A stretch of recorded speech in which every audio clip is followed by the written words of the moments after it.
So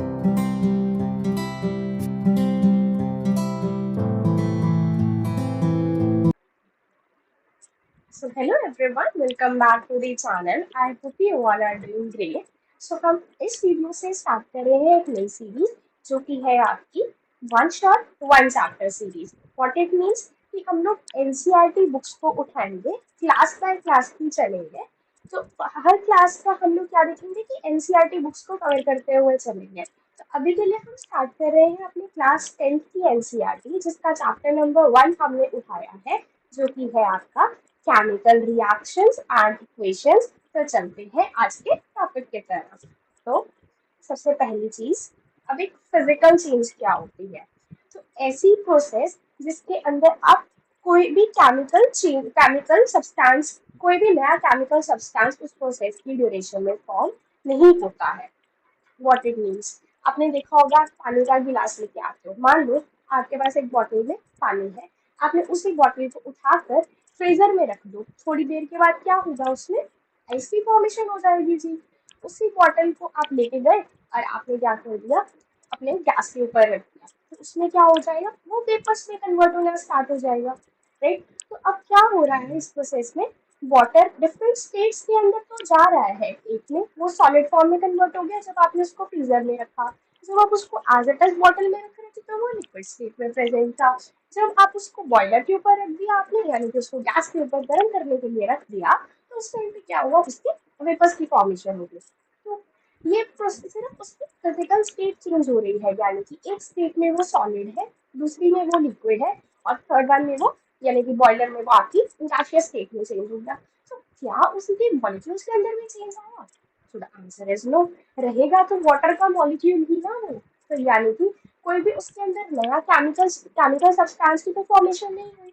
तो physical change क्या होती है आपकी, the process in which no new chemical substances is form is known as your physical change. तो जब कोई ये फिजिकल चेंज हो रही होती है, तो उस टाइम पे आपके पास कोई भी केमिकल रिएक्शन नहीं होती। तो केमिकल रिएक्शन होती कब है, वो आप थोड़ी देर में जान जाओगे। पर जो फिजिकल चेंज जब होती है ना, तब कोई भी केमिकल रिएक्शन इन्वॉल्व नहीं होती। ओके, अब फिजिकल चेंज का कुछ मतलब समझ गए ना, कि सिर्फ स्टेट के अंदर उसकी चेंज आ रहा है, एक में सॉलिड में कन्वर्ट हो गया, सॉलिड से लिक्विड में चला गया, लिक्विड से वो गैसियस स्टेट में चला गया। तो इसके एग्जांपल्स देख लेते हैं। सबसे पहली है आपकी मेल्टिंग ऑफ आइस। आप आइस को मेल्ट कर दो, पानी बन जाएगा, रहेंगे तो वाटर के मॉलिक्यूल्स ही ना, तो कोई भी चेंज नहीं आया। आपने पेंसिल ली, पेंसिल को आपने तोड़ दिया, पेंसिल तोड़ना भी आपकी क्या है, आपकी एक फिजिकल चेंज ही है, क्योंकि बनी पेंसिल किसकी हुई है, ग्रेफाइट की ना, यानी कि कार्बन की बनी हुई है। तो कार्बन के एटम्स थोड़ी टूट गए, आपने दो पेंसिल के अगर टुकड़े कर भी दिए, तो फिर भी उसके अंदर आएगा तो क्या, आपकी पेंसिल ही रहने वाली है, पेंसिल के अंदर भी कार्बन एटम्स ही रहने वाले हैं। तो कोई भी एटम के अंदर तो चेंज नहीं आया, ना ही कोई नया मॉलिक्यूल की फॉर्मेशन हुई। तो यानी कि ये तो क्या है, आपकी एक फिजिकल चेंज है, right. Next is melting of wax. हमें लगता है कि हाँ वैक्स को जब हम, मेल्टिंग ऑफ वैक्स का मतलब आप कैंडल से रिलेट कर सकते हो। एक होता है बर्निंग ऑफ कैंडल, और एक होता है मेल्टिंग ऑफ कैंडल, यानी कि दोनों केसेस में बनी तो वो वैक्स की ही हुई है ना। जो उसकी मेल्टिंग वाली प्रोसेस होती है, वो होती है आपकी एक फिजिकल चेंज। फिजिकल चेंज का मतलब, अब आप इसको ऐसे देख सकते हो, आजकल मार्केट में आपको कलर्ड कैंडल्स मिलती है। वो कैसे बनाते हैं वो, तो मार्केट से एक वैक्स आती है, जो ओरिजिनल वैक्स को भी ले लो चाहे आप, तो वैक्स के फ्लेक्स को क्या कर दिया जाता है, मेल्ट कर दिया जाता है। जैसे पानी को हमने मेल्ट किया ना, उसमें बर्फ को बाहर रखोगे, वो तो अपने नॉर्मल रूम टेम्परेचर पर ही लिक्विड स्टेट में चली जाती है, बट वैक्स जो है उसको आपको मेल्टिंग करनी पड़ती है, क्योंकि उसका मेल्टिंग पॉइंट ही डिफरेंट है। तो उसके अंदर आपने उसको जब कन्वर्ट कर रहे हो, उस वैक्स को उसकी सॉलिड स्टेट से जब उसको लिक्विड स्टेट में चेंज कर रहे हो, तो जो वैक्स किसकी बनी होती है, आपकी हाइड्रोकार्बन की। तो रहेंगे तो वो हाइड्रोकार्बन ही ना, जब आपने उसको सॉलिड स्टेट से, जब आप उसको उसकी लिक्विड स्टेट के अंदर ले गए, तो यानी कि उसके अंदर कोई भी नया केमिकल रिएक्शन, कोई भी केमिकल सब्सटेंस की फॉर्मेशन नहीं हुई, वो रहेंगे तो आपके हाइड्रोकार्बन ही। तो इसी प्रोसेस को अब क्या हो जाएगा, ये आपकी एक फिजिकल चेंज है। तो ये कुछ एग्जांपल्स हैं आपके फिजिकल चेंज। तो मैम हमारे पास फिजिकल चेंज की ड्यूरेशन में तो केमिकल रिएक्शन नहीं हो रही, तो अब हमारी केमिकल रिएक्शन होती कब है उसको देखते हैं। तो नेक्स्ट इज केमिकल चेंज। अब केमिकल चेंज क्या होता है? फिजिकल चेंज में तो हमने देखा कि कोई भी नया केमिकल सब्सटेंस नहीं बन रहा था। तो केमिकल रिएक्शन क्या होती है? The process in which the original substance it loses its identity and forms the new compound। Ma'am definition तो देख ली, अब इसका मतलब भी समझा दो हमें। तो देखो, आप कोई भी दो केमिकल स्पीशीज को लेकर आते हो, मान लो मैं दो केमिकल स्पीशीज की एग्जांपल ले लेती हूँ। एक मैंने क्या ले लिया, HCl ले लिया एक बीकर में, और दूसरे में मेरे पास NaOH है। दोनों क्या है? केमिकल स्पीशीज है, इतना तो मानते हो ना, दोनों केमिकल स्पीशीज है। अब मैंने जब इन दोनों को मिक्स कर दिया तो उससे क्या बनेगा आपके पास? देखते हैं, लिख के दिखाती हूँ। आपने क्या लिया, ये ले लिया HCl और साथ में क्या ले लिया आपने? NaOH। तो it is going to give you NaCl plus the water. तो इसमें क्या हो रहा है? ओरिजिनली तो आपने HCl और NaOH को लिया था, बट बना क्या उससे? आपके पास बन गया सॉल्ट। NaCl क्या होता है आपका? कॉमन सॉल्ट जिसको बोलते हैं, नमक नहीं खाते जो, वो है ये। तो सॉल्ट प्लस वाटर की फॉर्मेशन हो रही है। तो जब रिएक्शन हो रही है तो कुछ नए केमिकल सब्सटेंसेस की फॉर्मेशन हो रही है हमारे पास। तो इसी प्रोसेस को क्या बोला जाता है? ये है आपकी केमिकल चेंज। और इसी प्रोसेस, जब आपकी केमिकल चेंज हो रही होती है तो उसी प्रोसेस की ड्यूरेशन को आप क्या बोलते हो कि कुछ केमिकल रिएक्शन हो रही है। तो केमिकल रिएक्शन कब होगी? जब आपने कोई भी केमिकल चेंज आ रहा होगा, right. So the process in which the original substance, जो कि आपके HCl और NaOH थे हमारे एग्जाम्पल के केस में, उन्होंने अपनी आइडेंटिटी लूज कर दी। क्या मतलब? क्योंकि जब रिएक्शन हो गई, प्रोडक्ट की फॉर्मेशन हो गई, तो तब आपको प्रोडक्ट क्या मिल रहा है इसमें? NaCl और वाटर। उनकी आइडेंटिटी NaOH और HCl से तो डिफरेंट ही होगी ना। HCl आपका एसिड है और NaOH आपका बेस है, बट NaCl क्या बन गया आपका? सॉल्ट बन गया। तो ओरिजिनल सब्सटेंस अपनी आइडेंटिटी को लूज कर देता है, राइट। Is called are the chemical change and the chemical reaction takes place during your chemical change. किसी कुछ और एग्जांपल्स देख लेते हैं। तो पहला है रस्टिंग ऑफ आयरन। तो क्या होता है? लोहे का टुकड़ा लेकर आते हैं, लोहे के टुकड़े को हमने एटमॉस्फेरिक कंडीशन में, क्या होता है ना, आप देखते हो थोड़े टाइम के बाद लोहे की जो रॉड होती है, अगर उसको मॉइस्चर और एटमॉस्फेरिक ऑक्सीजन के साथ और मॉइस्चर के साथ वो रिएक्ट करके थोड़े टाइम के बाद उसके ऊपर जंग लग जाती है। तो जो जंग लगती है, एक्चुअल में क्या होता है? ओरिजिनली तो आपके पास आयरन की रॉड होती है, बट जब एटमॉस्फेरिक कंडीशन उसको मिल जाती है, जैसे कि ह्यूमिडिटी हो गया, ऑक्सीजन हो गया, इनके साथ वो आयरन जो है अपनी रिएक्शन दिखा देता है। उससे क्या होता है? इसके अंदर रस्ट की फॉर्मेशन हो जाती है। तो जो ओरिजिनली आयरन प्रेजेंट थी, अब वो एक नए केमिकल सब्सटेंस में बदल गई, जो कि है आपका रस्ट। तो इसलिए उस टाइम पे भी आप बोल सकते हो कि आपकी केमिकल रिएक्शन हुई है, right. Next is curdling of the milk. तो देखा होगा सभी ने, दूध खट्टा हो जाता है। अगर मम्मी ने बोल दिया था कि दूध बेटा दूध को फ्रिज में रख देना, बट आप उसको रखना भूल गए, तो क्या होगा? दूध खराब हो जाएगा। दूध का उसको अब जब टेस्ट करते हो, वैसे टेस्ट तो नहीं करा होगा, देखने से पता चल जाता है कि वो उसका टेस्ट जो है वो खट्टा हो जाता है, जिसको आप क्या बोला जाता है? Curdling of the milk. ऐसा क्या हो रहा है उसमें? क्योंकि मिल्क ने अपनी ओरिजिनल प्रॉपर्टीज को लूज कर दिया और एक नया सब्सटेंस बना दिया, जिसका जो टेस्ट है वो क्या है? अब सॉर टेस्ट है। तो इसका मतलब कुछ ना कुछ केमिकल रिएक्शन आपकी हो गई, राइट। नेक्स्ट है बर्निंग ऑफ द, देखो, कागज के टुकड़े को जला लो। कागज का टुकड़ा आपका किसका बना होता है? कार्बन का। अब कार्बन जब उसको मैं जला रही हूँ तो हवा में ऑक्सीजन तो प्रेजेंट है, तो उस ऑक्सीजन के साथ आपकी कार्बन रिएक्ट करके आपको कार्बन डाइऑक्साइड दे देती है। तो कार्बन जो प्रेजेंट था पेपर के अंदर वो तो नहीं रहेगा, अब उसमें किसमें कन्वर्ट हो गया? वो कार्बन डाइऑक्साइड में। तो इसका मतलब आपकी कुछ ना कुछ केमिकल रिएक्शन इसमें हो रही है। तो हम देखते हैं So in all the above examples, we have seen that a new chemical compound is formed during a chemical reaction. हमने देख लिया कि डिफरेंट डिफरेंट जो रिएक्शंस हम करवा रहे थे उन रिएक्शंस की ड्यूरेशन में कुछ ना कुछ नया केमिकल सब्सटेंस आपका फॉर्म हो रहा था.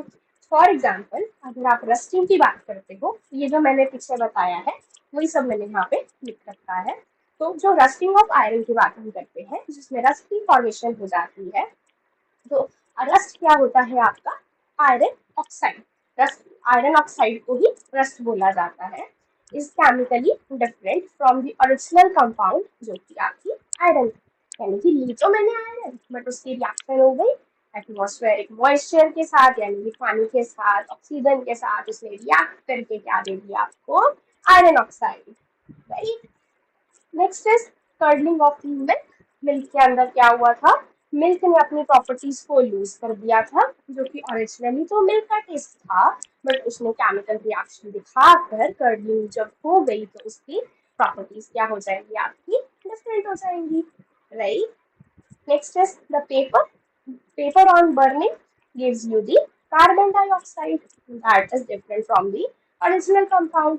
ओरिजिनली तो वो कार्बन का ही कंटेंट है पेपर आपका, बट उसको एटमॉस्फेरिक ऑक्सीजन मिल गया तो वो कार्बन डाइऑक्साइड में कन्वर्ट हो गया और केमिकल चेंज आ गया उसके अंदर. और जब केमिकल चेंज आ रहा है तो आपकी केमिकल रिएक्शन हो रही है.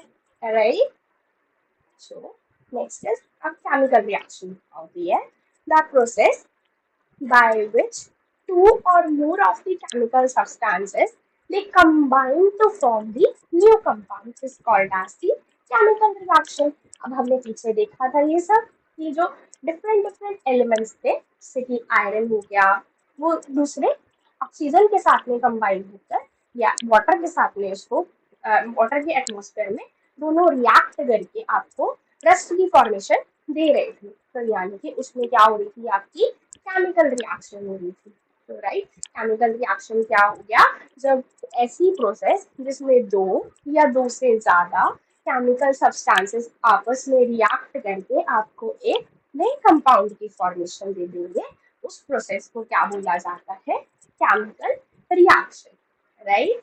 अब एग्जांपल HCl और NaOH वाली हमने पहले भी देख ली कि आपने एक एसिड लिया था, एक बीकर में बेस लिया, उन दोनों को आपने मिक्स कर दिया तो आपकी क्या फॉर्मेशन हो गई, यहाँ पे सॉल्ट बन गया.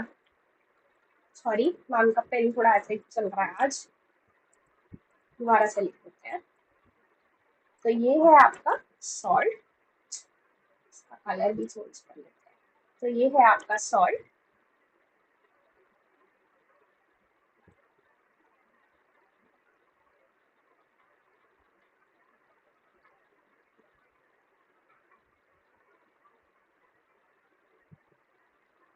चलो गया. तो ये था बच्चे आपका सॉल्ट और ये था आपका एसिड और ये था आपका बेस. तो आप तो समझ गए ना, तो थोड़ा बहुत देख लेना. तो इट्स गेटिंग.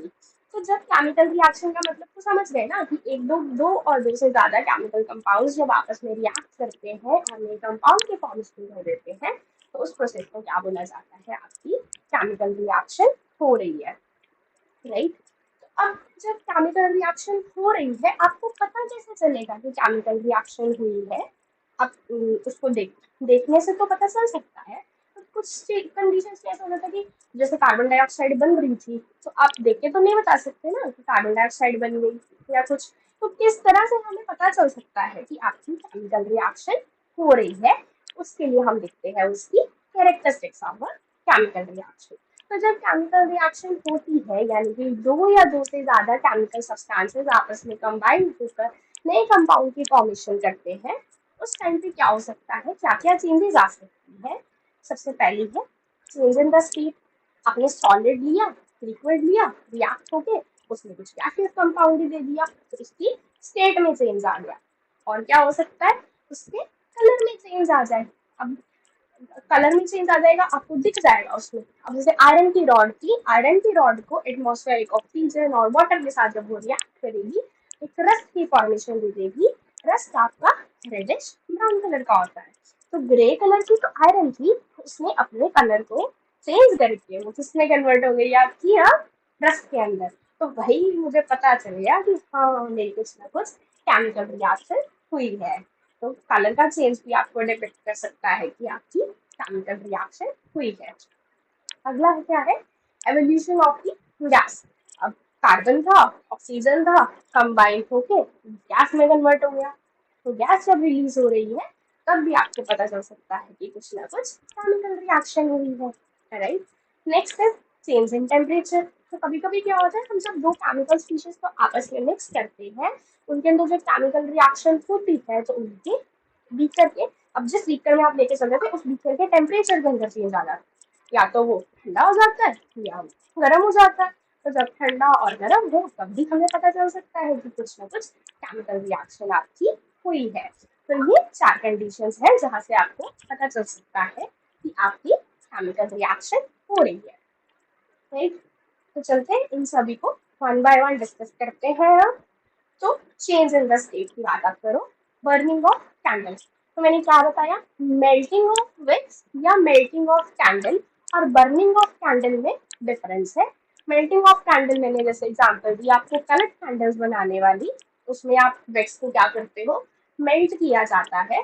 दूसरा क्या होता है, बर्निंग ऑफ कैंडल। अब घर पे लाइट चली गई है, मम्मा तो क्या करेगी, उस कैंडल को जलाएगी। तो कुछ टाइम के बाद क्या होगा, कैंडल आपकी खत्म होती जाती है ना, धीरे धीरे उसकी अमाउंट कम होती जा रही है। तो उसमें क्या हो रहा है, जो हाइड्रोकार्बन थे एटमॉस्फेरिक ऑक्सीजन के साथ कंबाइन करके आपको कार्बन डाइऑक्साइड की फॉर्मेशन दे रहे हैं। तो उसमें क्या हो रहा है, आपकी कार्बन डाइऑक्साइड की फॉर्मेशन होती है, यानी कुछ ना कुछ केमिकल रिएक्शन उसमें हो रही है। तो इसमें चेंज इन द स्टेट क्या आया, कि जो ओरिजिनली कैंडल जो थी मेरी, वो हाइड्रोकार्बन सॉलिड फॉर्म में होती है ना, और थोड़े टाइम के बाद आप देखते हो कि वो उड़ गई, खत्म हो जाती है, धीरे धीरे उसका रिड्यूस हो जाता है। इसका मतलब क्या है, वो उसकी स्टेट में चेंज आया है, क्योंकि जब केमिकल रिएक्शन हुई आपका सॉलिड किस में कन्वर्ट हो गया, गैस में, खत्म हो गई वो, है ना। तो बर्निंग ऑफ कैंडल क्या है, the candle which is made up of the hydrocarbons, जो कि आपका तो सॉलिड होता है। कैंडल तो सभी ने देखा है ना, सॉलिड फॉर्म में होती है। तो जो हाइड्रोकार्बन सॉलिड थे, on burning they give us the water vapours and your carbon dioxide, right. पानी भाप बन के उड़ गया, यानी कि वाटर वेपर, कार्बन डाइऑक्साइड, तभी तो कैंडल धीरे धीरे खत्म हो जाती है जी, उसकी चेंज इन दी स्टेट आ रही है, तो कुछ ना कुछ केमिकल रिएक्शन हो रही है। Next is this solid is converted into the gas, जो कि आपको क्या डिपेक्ट कर रहा है, चेंज इन द स्टेट आ रहा है during the chemical reaction. Okay, so moving on to the next feature, that is your next example, burning of petrol. अब कारों में भी क्या होता है, हमारे पेट्रोल भरा होता है। अब पेट्रोल किस फॉर्म में प्रेजेंट होता है, आपकी लिक्विड फॉर्म में प्रेजेंट होता है। अब जैसे ही गाड़ी चलेगी आपकी, तो वो पीछे से धुआं निकलता है इससे, तो धुआं किस में कन्वर्ट हो गया, आपकी जो लिक्विड पेट्रोल था वो किस में कन्वर्ट हो रहा है, गैस में कन्वर्ट हो रहा है, गैस बन के उड़ रहा है। तो जो हाइड्रोकार्बन ही, अब मैं उसको अगर लिक्विड फॉर्म में ले लेती हूँ, वो ही आपका पेट्रोल होता है। तो यानी कि लिक्विड आपका किस में कन्वर्ट हो रहा है, गैस में कन्वर्ट हो रहा है। तो उस प्रोसेस में भी क्या आप देख रहे हो कि आपकी चेंज इन दी स्टेट आ रही है।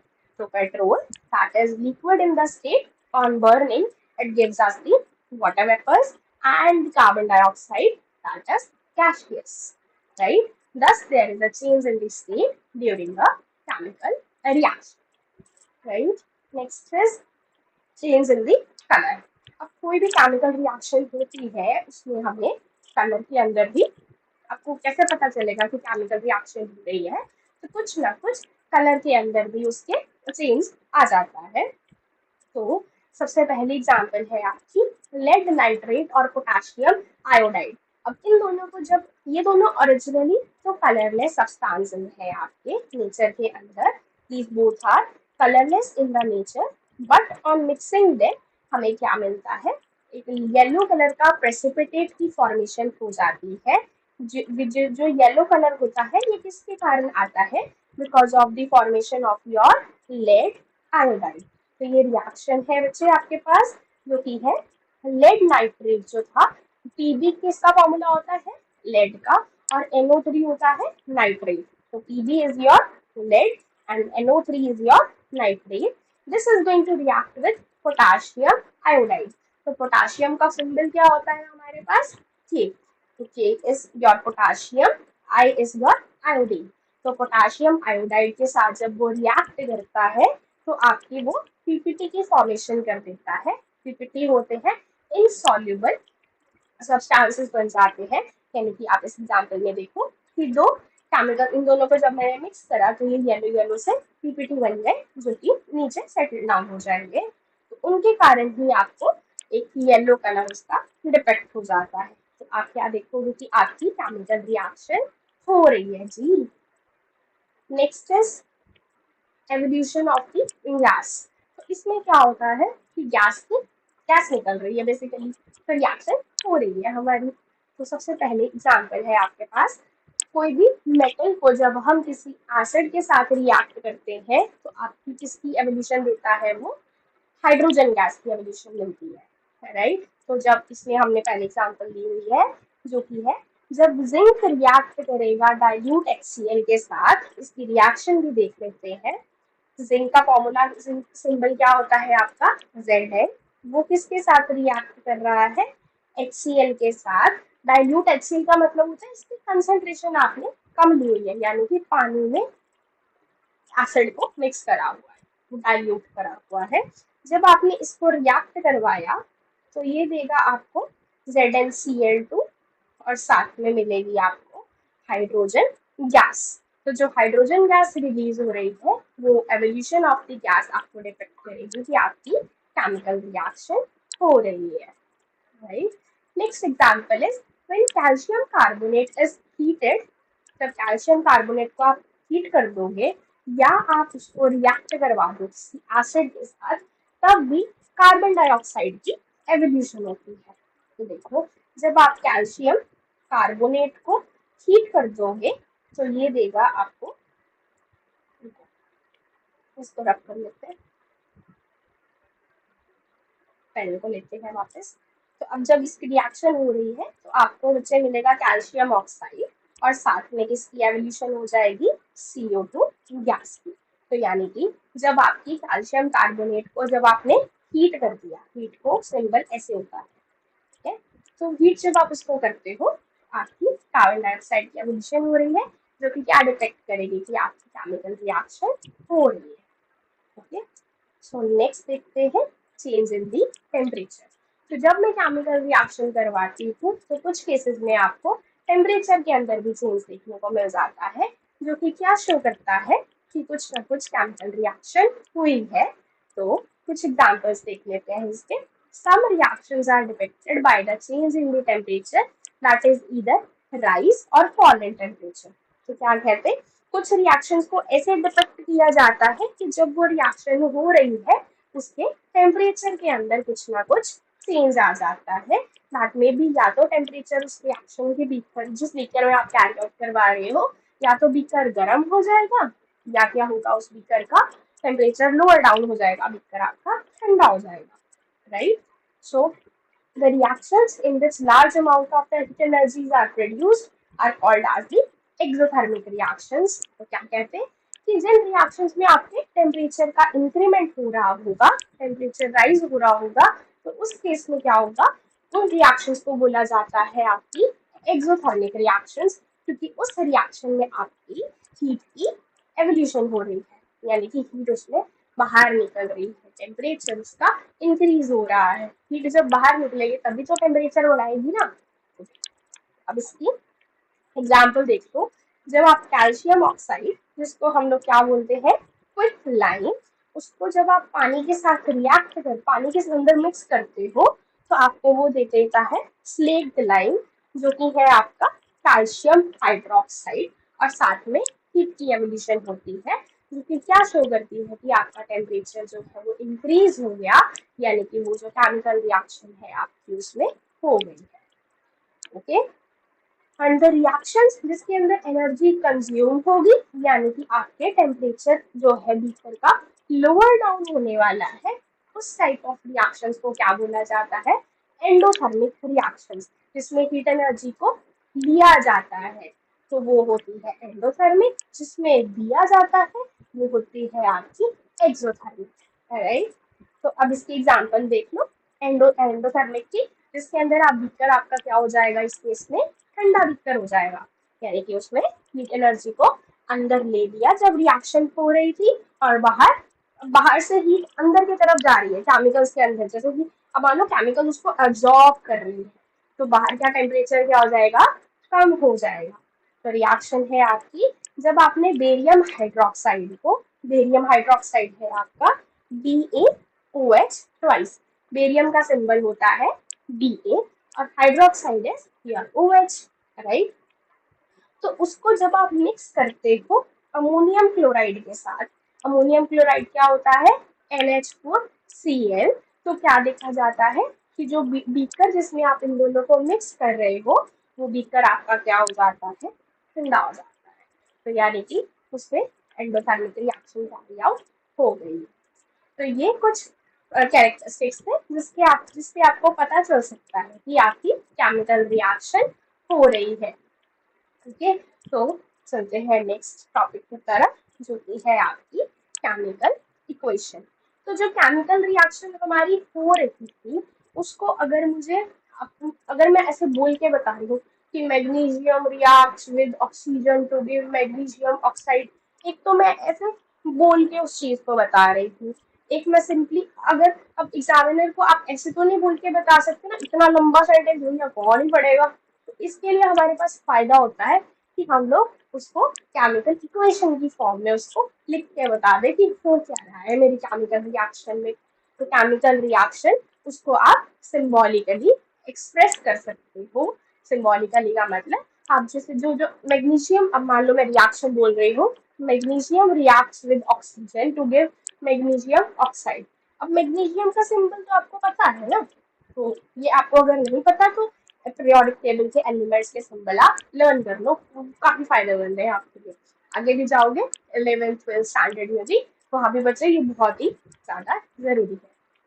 तो मैग्नीशियम का सिंबल हमें पता है, ऑक्सीजन का सिंबल भी अगर हमें पता है, तो हम उसको एक केमिकल इक्वेशन की फॉर्म में उसको डिस्क्राइब कर सकते हैं कि आपकी केमिकल रिएक्शन हो कैसे रही है। ओके, तो यही है कि burning of magnesium ribbon in air can be expressed as, अब ये तो ऊपर मैंने लिख के दिखाया कि ये केमिकल स्पीशीज आपकी मिक्स हो रही है। अब इतना लंबा आप लिखना चाहोगे कि दो ही सिंबल, अब मैग्नीशियम के इतने लंबे स्पेलिंग्स लिखना चाहोगे कि दो ही वर्ड्स आप लिखना चाहोगे कि मैग्नीशियम है M और G, अब वो मेरा रिएक्ट कर रहा है भैया, तो उसमें आप ऑब्वियसली सिंबॉलिकली लिखना इजी है ना, तो पेन आपका कम यूज होगा, एनर्जी कम वेस्ट होगी, तो उसी चीज के लिए केमिकल इक्वेशंस को बनाया गया। तो मैग्नीशियम है आपका Mg, वो रिएक्ट कर रहा है ऑक्सीजन के साथ, ऑक्सीजन का तो सिंबल सभी को पता है ना, O2, उसके साथ में रिएक्ट करके आपको क्या दे रहा है, मैग्नीशियम ऑक्साइड, जो कि है आपकी MgO। Okay, next is the species जो कि केमिकल रिएक्शन अंडरगो कर रहे हैं। यहाँ पे क्या है आपकी मैग्नीशियम और ऑक्सीजन। तो जो मैग्नीशियम और ऑक्सीजन आपकी रिएक्शन जो केमिकल रिएक्शन अंडरगो कर रहे हैं, उनको बोला जाता है रिएक्टेंट्स। यानी कि मैग्नीशियम और ऑक्सीजन आपके क्या हो गए, यहाँ पे रिएक्टेंट्स हो गए, यानी कि रिएक्ट करने वाली स्पीशीज। तो आप इसको ऐसे भी देख सकते हो। और जिस केमिकल स्पीशीज में वो कन्वर्ट हो जाते हैं, वो क्या होती है आपकी, उनको बोलते हैं हम प्रोडक्ट। और कभी भी हम केमिकल रिएक्शन जब लिख रहे होते हैं, तो क्या होता है, आपने रिएक्टेंट्स को कहाँ रखोगे, अपने लेफ्ट साइड पे, और प्रोडक्ट को आपको राइट साइड पे। ऐसे जो रिएक्टेंट्स आपने मेंशन कर दिए, एरो लगाओगे, और राइट साइड पे आपने उसके प्रोडक्ट्स को मेंशन कर देना। Okay, so next is balancing of the chemical reaction. अब पीछे मैंने जो रिएक्शन लिखी है मैग्नीशियम और ऑक्सीजन की, ये रिएक्शन आपकी बैलेंस्ड रिएक्शन है। अब मैं इसको कैसे बोल रही हूँ कि ये मेरी बैलेंस्ड रिएक्शन है, आप बताती हूँ। तो बैलेंस्ड रिएक्शन का मतलब होता है कि आपको बैलेंस करने हैं कि नंबर ऑफ एटम्स जो कि आपके रिएक्टेंट साइड में प्रेजेंट है और जो प्रोडक्ट साइड में प्रेजेंट है, वो दोनों सेम होने चाहिए। अब आप पिछले एग्जाम्पल में देखो, आपके रिएक्टेंट साइड पे मैग्नीशियम कितने हैं, 2 एटम्स हैं, 2 लिए हुए हैं। ये 2 क्यों लगाया, मैं उसका रीजन बताती हूँ अभी। तो सबसे पहले मैग्नीशियम है, इसके रिएक्टेंट साइड पे 2 है, ऑक्सीजन के भी 2 एटम्स प्रेजेंट है। अब राइट साइड प्रोडक्ट में देखो, अब राइट साइड में भी मैग्नीशियम कितने हैं, 2, और ऑक्सीजन भी कितने हैं आपके, 2 प्रेजेंट है। तो इसका मतलब मेरी रिएक्शन क्या थी बच्चे, बैलेंस रिएक्शन थी। तो 2 मैग्नीशियम के एटम्स ने एक ऑक्सीजन के मॉलिक्यूल के साथ रिएक्ट करा, क्योंकि ऑक्सीजन आपकी O2 की फॉर्म में एग्जिस्ट करती है, एक और सिंगल और ऑक्सीजन एटम की फॉर्म में वो एग्जिस्ट नहीं करती, डायटोमिक गैस के फॉर्म में एग्जिस्ट करती है, इसलिए उसको O2 के साथ, O2 के अंदर हम रिप्रेजेंट करते हैं। It gives us magnesium oxide. तो रिएक्शन आपकी बैलेंस्ड है, दोनों साइड पे जो नंबर ऑफ एटम्स थे मैग्नीशियम के और ऑक्सीजन के, वो आपके क्या थे, सेम थे, इसलिए आप उस रिएक्शन को बोलोगे कि वो आपकी एक बैलेंस्ड केमिकल रिएक्शन। तो इसका मतलब होता है balancing of the chemical reaction, यानी कि टू बैल, अब मुझे अब पीछे तो मैंने आपको करके दे दिया कि बैलेंस वो रिएक्शन आपकी थी, ओके। फिर मैंने 2 मैग्नीशियम के आगे 2 इसीलिए लगाया था क्योंकि मेरे को प्रोडक्ट साइड और reactant side number of atoms दोनों के सेम करने थे। तो बैलेंसिंग का मतलब यही होता है कि दोनों नंबर ऑफ एटम्स जो रिएक्टेंट साइड पे और प्रोडक्ट साइड पे आपको सेम करने हैं, तो उसी को बोलते हैं आप क्या, balancing of the chemical reaction. तो सबसे पहली एग्जांपल है आपकी जिंक जो है वो आपका H2SO4, H2SO4 is your sulphuric acid, sulphuric acid के साथ रिएक्ट करके वो आपको जिंक सल्फेट दे रहा है प्लस दी हाइड्रोजन गैस। अब आप काउंट करो number of atoms reactant side पे भी और प्रोडक्ट साइड पे भी हर एक एलिमेंट के। तो सबसे पहले आप देखो जिंक को, जिंक को देखो, अब रिएक्टेंट साइड पे जिंक कितना है, एक ही है, ओके जी। प्रोडक्ट साइड पे जिंक कितना है, जिंक सल्फेट में एक ही जिंक प्रेजेंट है, तो ये जिंक तो मेरा बैलेंस हो गया। अगला है हाइड्रोजन एटम को देख लो, अब हाइड्रोजन देखो रिएक्टेंट साइड पे कितने हैं आपके, 2 प्रेजेंट है, राइट। अब प्रोडक्ट साइड पे हाइड्रोजन कितनी है, वो भी 2 ही प्रेजेंट है, H2 मतलब 2 हाइड्रोजन के एटम्स उसके अंदर प्रेजेंट है। नेक्स्ट इज, अब सल्फर एलिमेंट को देखो, सल्फर आपका रिएक्टेंट साइड पे कितना है, एक ही प्रेजेंट है, और प्रोडक्ट साइड पे सल्फर कितना है, वो भी आपका मुझसे एक ही है, क्योंकि एक ही S है ना वहाँ पे भी, तो आपका ये सल्फर एक एक हो गया बैलेंस। अब ऑक्सीजन देखो, ऑक्सीजन रिएक्टेंट साइड में कितने हैं, 4 दिखा रहा है, तो ऑक्सीजन रिएक्टेंट साइड पे मेरे 4 है, और प्रोडक्ट साइड पे भी वो क्या है आपके 4 ही है, तो ये तो हमारा काम आसान हो गया, ये तो हमें बैलेंस की केमिकल रिएक्शन मिली थी। तो बेसिकली आपको देखना है कि नंबर ऑफ एटम्स जो है हर एक एलिमेंट के, जैसे मैंने जिंक को कंसीडर करा, हाइड्रोजन को, सल्फर को, ऑक्सीजन को, हर एक एलिमेंट को आपको रिएक्टेंट साइड पे और प्रोडक्ट साइड पे कंपेयर करना होता है कि वो दोनों इक्वल नंबर में आपके पास आ जाए। अगर नहीं है इक्वल तो उसको आपको इक्वल करना पड़ेगा। तो उसको आप कैसे करते हैं वो हम अभी सीखते हैं। तो चलो उससे पहले दूसरी एग्जांपल भी देख लेते हैं। दूसरी एग्जांपल है आपकी बेरियम क्लोराइड जो है वो H2SO4 के साथ रिएक्ट करके आपको बेरियम सल्फेट दे रही है और HCl दिख रही है। अब देख लो क्या रिएक्शन बैलेंस है कि नहीं है, तो देखते हैं। तो बेरियम का रिएक्टेंट साइड पे कितने एलिमेंट्स, कितने एटम्स प्रेजेंट है, एक ही प्रेजेंट है। तो यहाँ मैं एलिमेंट्स को लिख लेती हूँ, बेरियम है मेरे पास, क्लोरीन है, हाइड्रोजन है, सल्फर है और ऑक्सीजन भी प्रेजेंट है। तो बेरियम तो इधर मेरा यहाँ पे मान लो रिएक्टेंट साइड का लिख रहे हैं और इधर ही ये प्रोडक्ट साइड का भी साथ में उसके आगे लिख रहे हैं। तो प्रोडक्ट साइड में भी बेरियम कितनी है आपकी, एक ही प्रेजेंट है। अब रिएक्टेंट साइड में क्लोरीन मेरी कितनी प्रेजेंट है, 2 प्रेजेंट है।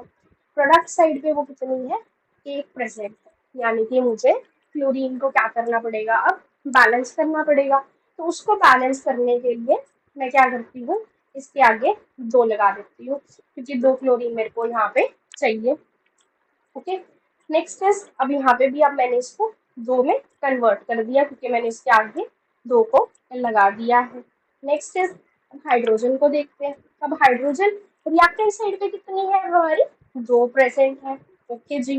और प्रोडक्ट साइड पे कितनी है आपकी, 2 ही है, तो वो बैलेंस हो गई, क्योंकि अब मैंने वहां पे 2 लगा दिया था क्लोरीन को बैलेंस करते टाइम। तो इसका मतलब हाइड्रोजन भी वहां पे कितने हो गए, 2 HCl बोल दिया ना मैंने, तो 2 हाइड्रोजन और 2 क्लोरीन इसका मतलब हो गया। तो क्लोरीन 2 हो गए थे और हाइड्रोजन भी 2 आपके यहाँ पे हो गए। अब नेक्स्ट इज सल्फर को देखते हैं। अब सल्फर रिएक्टेंट साइड पे कितनी है आपकी, एक ही प्रेजेंट है। प्रोडक्ट साइड पे देखो कितनी प्रेजेंट है, एक ही प्रेजेंट है। काम बन गया। ऑक्सीजन, ये ऑक्सीजन का ओ मैंने कैसे बना दिया, क्या करती हूँ मैं अभी। तो चलो ऑक्सीजन को लिख लेते हैं। ऑक्सीजन रिएक्टेंट साइड पे कितनी है आपकी, एस, इसमें O4, यानी रिएक्टेंट साइड पे कितने प्रेजेंट है आपके, 4 प्रेजेंट है। तो और प्रोडक्ट साइड पे कितने प्रेजेंट है, 4 ही प्रेजेंट है। तो जी हमारी रिएक्शन क्या हो गई यहाँ पे, बैलेंस। क्लोरीन का एटम, क्लोरीन एलिमेंट के एटम्स थे जो कि हमारे बैलेंस में ही थे, उसको हमने बैलेंस कर दिया। तो इस तरह से आप किसी भी रिएक्शन को क्या करते हैं, बच्चे, बैलेंस करा जाता है। तो इसके कुछ क्वेश्चंस प्रैक्टिस कर लेते हैं ताकि आपको इजी हो जाए कि एग्जाम्स के अंदर अगर कोई भी रिएक्शन आए आप उसको बैलेंस कर पाओ। चलते हैं पहले एग्जाम्पल की तरफ, जो कि है सोडियम ऑक्सीजन के साथ रिएक्ट करके Na2 दे रही है। तो इसको बैलेंसिंग कर लेते हैं इसकी। तो चलो सबसे पहले एलिमेंट देखो, सोडियम। सोडियम रिएक्टेंट साइड पे कितना दिया हुआ है, एक। ओके जी। प्रोडक्ट साइड पे कितने हैं, 2 है। तो यानी कि मेरे ये तो बैलेंस नहीं है। तो अब मुझे इसको बैलेंस करना है, तो उसके लिए मैं यहाँ पे क्या लगा देती हूँ, 2 लगा देती हूँ, क्योंकि दोनों साइड पे मुझे 2 सोडियम चाहिए थे। नेक्स्ट इज, अब ऑक्सीजन को देखते हैं। तो ऑक्सीजन रिएक्टेंट साइड पे कितने हैं, 2 ही प्रेजेंट है। प्रोडक्ट साइड पे कितने हैं, यहाँ पे 1 प्रेजेंट है।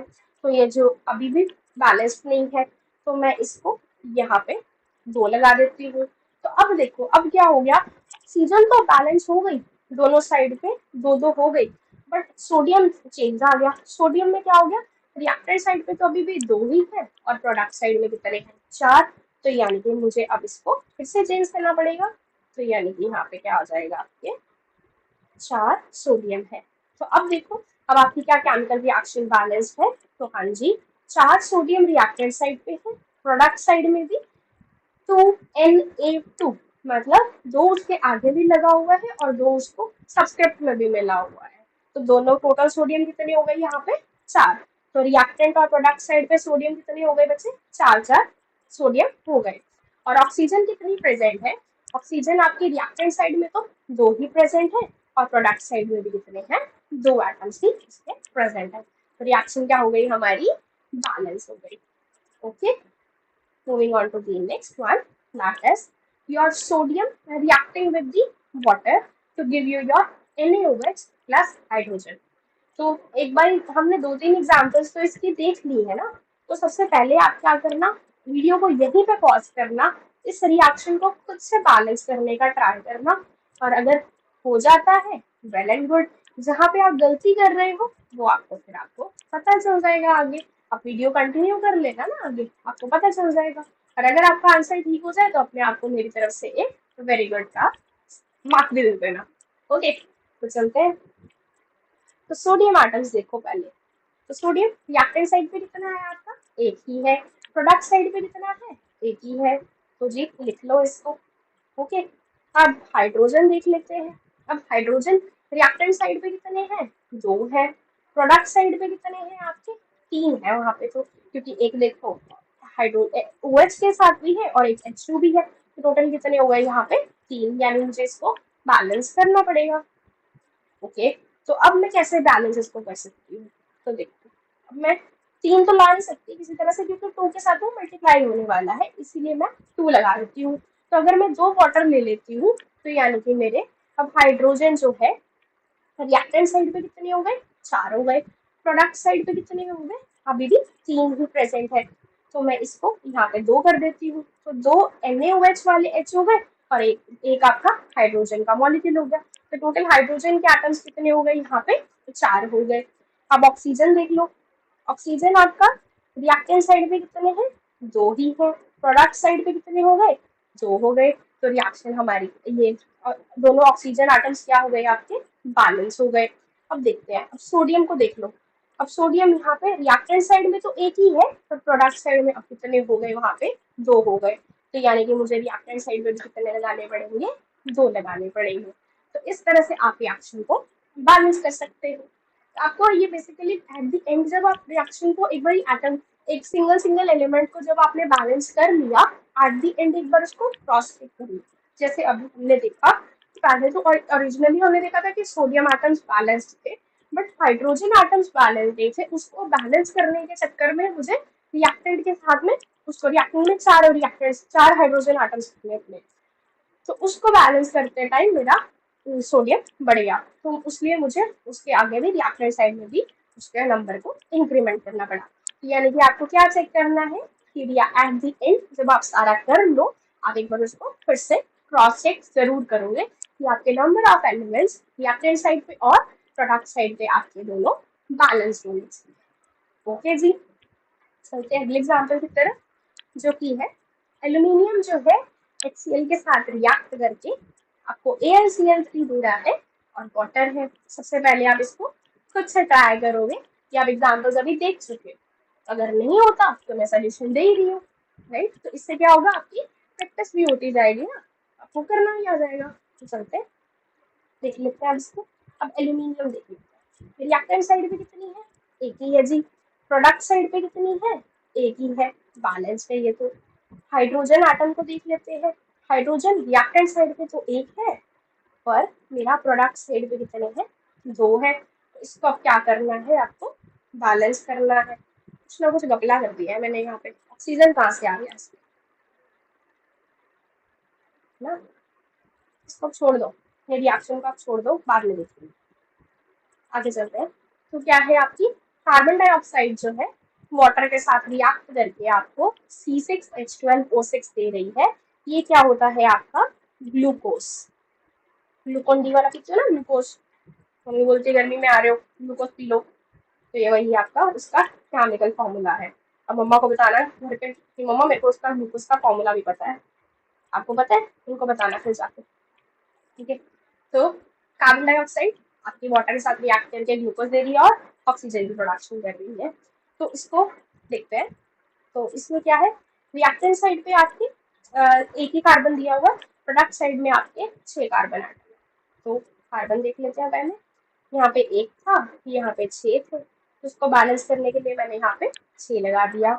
नेक्स्ट इज, अब ऑक्सीजन को देख लो, ऑक्सीजन कितने हैं रिएक्टेंट साइड पे आपके, 6 और 2, 6 into two, 6 into two is 12 plus 1 that is your 13 आ रहे हैं यहाँ पे। ओके जी, और प्रोडक्ट साइड पे कितने हैं, 8 है, 6 ग्लूकोज के और 2 ऑक्सीजन के। तो इसको मुझे अभी बैलेंस करना है, देख लेते हैं इसको। और हाइड्रोजन कितनी है, हाइड्रोजन है रिएक्टेंट साइड पे तो 2 है, प्रोडक्ट साइड में कितनी है, 12 है। तो इसको पहले 6 से मल्टीप्लाई कर दिया मैंने, दोनों हाइड्रोजन दोनों साइड पे क्या हो गई, 12 हो गई। अब आप इसको ऑक्सीजन को देख लो, बैलेंस हुए कि नहीं हुए। तो इधर 12, 6 into two is 12 plus 6, total 18 हो गए यहाँ पे। तो अब यहाँ पे टोटल 18 ऑक्सीजन हो गए, और इधर कितने ऑक्सीजन हो गए, अभी 6 और 2 12, 6 प्लस 2 इज 8 ही हुए हैं अभी। तो इसके अंदर मुझे अब कितने ऐड करने पड़ेंगे, 6 इसके आगे लगा दो, तो 6 2 12 ऑक्सीजन हो गए, और 6 यहाँ पे O6 से आ गया। तो इस तरह से आपकी रिएक्शन क्या हो गई, बैलेंस हो गई। तो यानी कि 6 CO2 आपके 6 वाटर मॉलिक्यूल्स के साथ रिएक्ट करके आपको एक मॉलिक्यूल ग्लूकोज का मिलेगा, और 6 मॉलिक्यूल्स जो है आपको ऑक्सीजन के मिल रहे हैं। तो ये हो गई आपकी बैलेंस्ड केमिकल रिएक्शन। तो अब ये कुछ एग्जांपल्स थी जिसमें हमने उसकी बैलेंसिंग देख ली। जो पिछली वाली एग्जांपल मैंने ली थी वो तो वही ऐसे ही चली गई कि ऑक्सीजन का एटम पता नहीं कहाँ से आ गया इसके अंदर। देखते हैं कि रिएक्शन आपकी गलत है, तो इसको आपने देखना, यहाँ पे आप क्या कर लो, इस ऑक्सीजन को हटा दो, ये आपकी रिएक्शन क्या बन जाएगी मैं बताती हूँ अभी। इस रिएक्शन को लिख लो, क्योंकि कोई भी हमने देखा मेटल जब है, आ गई ये, तो इरेज कर देते हैं इसको सारा। तो अब आप रिएक्शन लिख लो इसकी जगह पे, ये नहीं है यहाँ पे, ऑक्सीजन नहीं है आपकी। तो कोई भी जब मेटल जो है आपकी एसिड के साथ में रिएक्ट करती है, आपको कोई भी सॉल्ट देती है और साथ में हाइड्रोजन गैस की वो प्रोडक्शन करती है, तो ये आपकी रिएक्शन है। तो इसको आप बैलेंस कर दो। तो एल्यूमिनियम जो है रिएक्टेंट साइड पे कितना है, एक ही है। प्रोडक्ट साइड पे कितना है, एक ही है। तो देख लो एल्यूमिनियम एक ही है, AlCl3 में एल्यूमिनियम कितना हो गया प्रोडक्ट में, एक ही एल्यूमिनियम आ गया। नेक्स्ट इज अब हाइड्रोजन देख लेते हैं। हाइड्रोजन रिएक्टेंट साइड पे कितनी है, एक ही है क्योंकि HCl तो एक ही है अभी। और उधर कितनी है, वहां पे दो है क्योंकि वो डायटोमिक गैस की फॉर्म में एग्जिस्ट करने वाली है। नेक्स्ट इज क्लोरीन देख लो एक बार। क्लोरीन इसकी साइड पे तो एक है, प्रोडक्ट साइड में कितनी है, तीन है। तो सबसे जो हाईएस्ट नंबर ऑफ एलिमेंट्स जिसके प्रेजेंट होते हैं ना उसको पहले बैलेंस कर लेते हैं।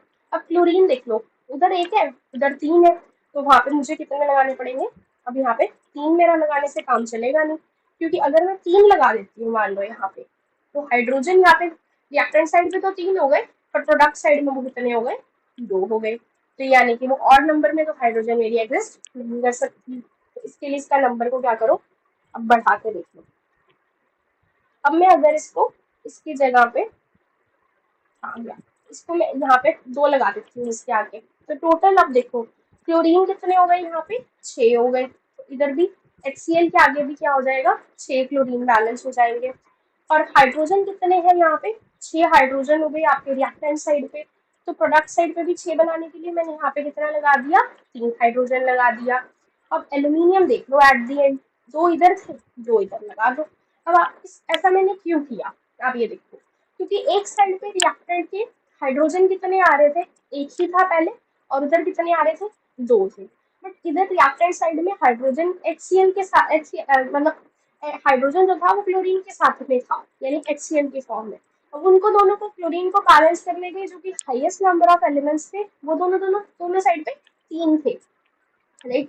तो अब दोनों तरफ अगर तीन तीन प्रेजेंट थे तो मैं उन दोनों को बैलेंस कैसे कर सकती थी, क्योंकि अगर मैं यहाँ पे तीन HCl कर देती तो पर मेरे यहाँ पे फिर तीन हाइड्रोजन नहीं हो पाते, क्योंकि वो दो के मल्टीपल की फॉर्म में ही आने वाले हैं, क्योंकि H2 है वहां पे, तो यानी दो से मल्टीप्लाई होकर ही आएगा। तो इसीलिए मैंने क्या करा, AlCl3 को एक की जगह मैंने उसके दो मॉलिक्यूल्स कर दिए, ताकि उससे क्या होगा, क्लोरीन का नंबर तो बढ़ेगा, जो कि इधर बैलेंस हो सकता है क्योंकि वो HCl में क्लोरीन एक सिंगल एटम ही प्रेजेंट है, उसको मैं किसी भी कोफिशिएंट के साथ मल्टीप्लाई करके उसका नंबर बढ़ा सकती हूँ। पर मेरे को हाइड्रोजन जो है वो एक इवन नंबर के फॉर्म में बढ़ानी पड़ेगी, क्योंकि H2 की फॉर्म में वो एग्जिस्ट कर रही है। तो इसीलिए मैंने यहाँ पे 6 लगाया, और उधर उसके कारण क्या हो गया, बाकी भी चेंज हो गए, एल्यूमिनियम भी दो दो हो गए यहाँ पे, और क्या कहते हैं हाइड्रोजन जो था दोनों 6 दोनों तरफ क्या हो जाएगा, बैलेंस। ओके जी। और हाँ, क्लोरीन की भी आप अगर आप बात करो कि 6 ही क्यों लिखा, इसकी जगह मैं क्या कहते हैं 4 भी तो लिख सकती थी, बट फिर उस साइड से उससे मेरा क्लोरीन बैलेंस नहीं होना था, क्योंकि वो मल्टीपल है मेरी 3 का ही। तो 3 के मल्टीपल में दूसरा नंबर तो 6 ही आता है ना, उससे मैंने बैलेंस कर लिया। तो बेसिकली ये हिट एंड ट्रायल मेथड ही है, आपको करके देखना पड़ता है कि आप जिस तरह से आप दोनों एलिमेंट्स को, दोनों साइड पे एलिमेंट्स को बैलेंस कर पाओ। ओके जी, तो अब चलते हैं आगे। तो अब केमिकल इक्वेशन जब भी लिखी हुई होती है तो आप क्या देखते हो, उसके सबस्क्रिप्ट में, सबस्क्रिप्ट होता है जैसे अब आयरन, अब इसके साथ ये ब्रैकेट में कुछ ना कुछ चीज लिखी हुई है, जो कि क्या है आपकी एस सिंबल लिखा हुआ है। अब ये सिंबल्स क्या मीन करते हैं, ओके। तो किसी जगह पे एस लिखा हुआ है, किसी जगह पे जी लिखा हुआ है, किसी जगह ए क्यू लिखा होता है, किसी जगह एल लिखा होता है। तो ये सब चीजें डिपेक्ट क्या करती है, तो the physical state of a reactant और a product are mentioned along with the chemical formulas. यानी कि अब देखो एग्जांपल के तौर पे आयरन जो है वाटर के साथ रिएक्ट करके, आयरन तो पता है ना Fe है, और वाटर क्या है H2O, इसके साथ रिएक्ट करके आपको वो दे रही है Fe3O4, और साथ में हाइड्रोजन गैस की प्रोडक्शन कर रही है। तो ये जो साथ में चीजें लिखी हुई होती है ये उसकी फिजिकल स्टेट को डिपेक्ट करती है। जैसे कि जो गैसियस स्टेट होती है उसको सिंबल G से डिनोट किया जाता है, जो लिक्विड स्टेट होती है उसको सिंबल L से डिनोट करते हैं, जो S होती है वो सॉलिड को डिपेक्ट करती है, यानी कि वो पर्टिकुलर जो केमिकल स्पीशीज है वो मैंने सॉलिड फॉर्म में ली है, ओके। और AQ का मतलब होता है एक्वस स्टेट, एक्वस का मतलब होता है पानी, यानी कि उस केमिकल स्पीशीज को लिक्विड उसमें पानी को एडिशन करी हुई है, उसको एक्वस स्टेट में है, राइट।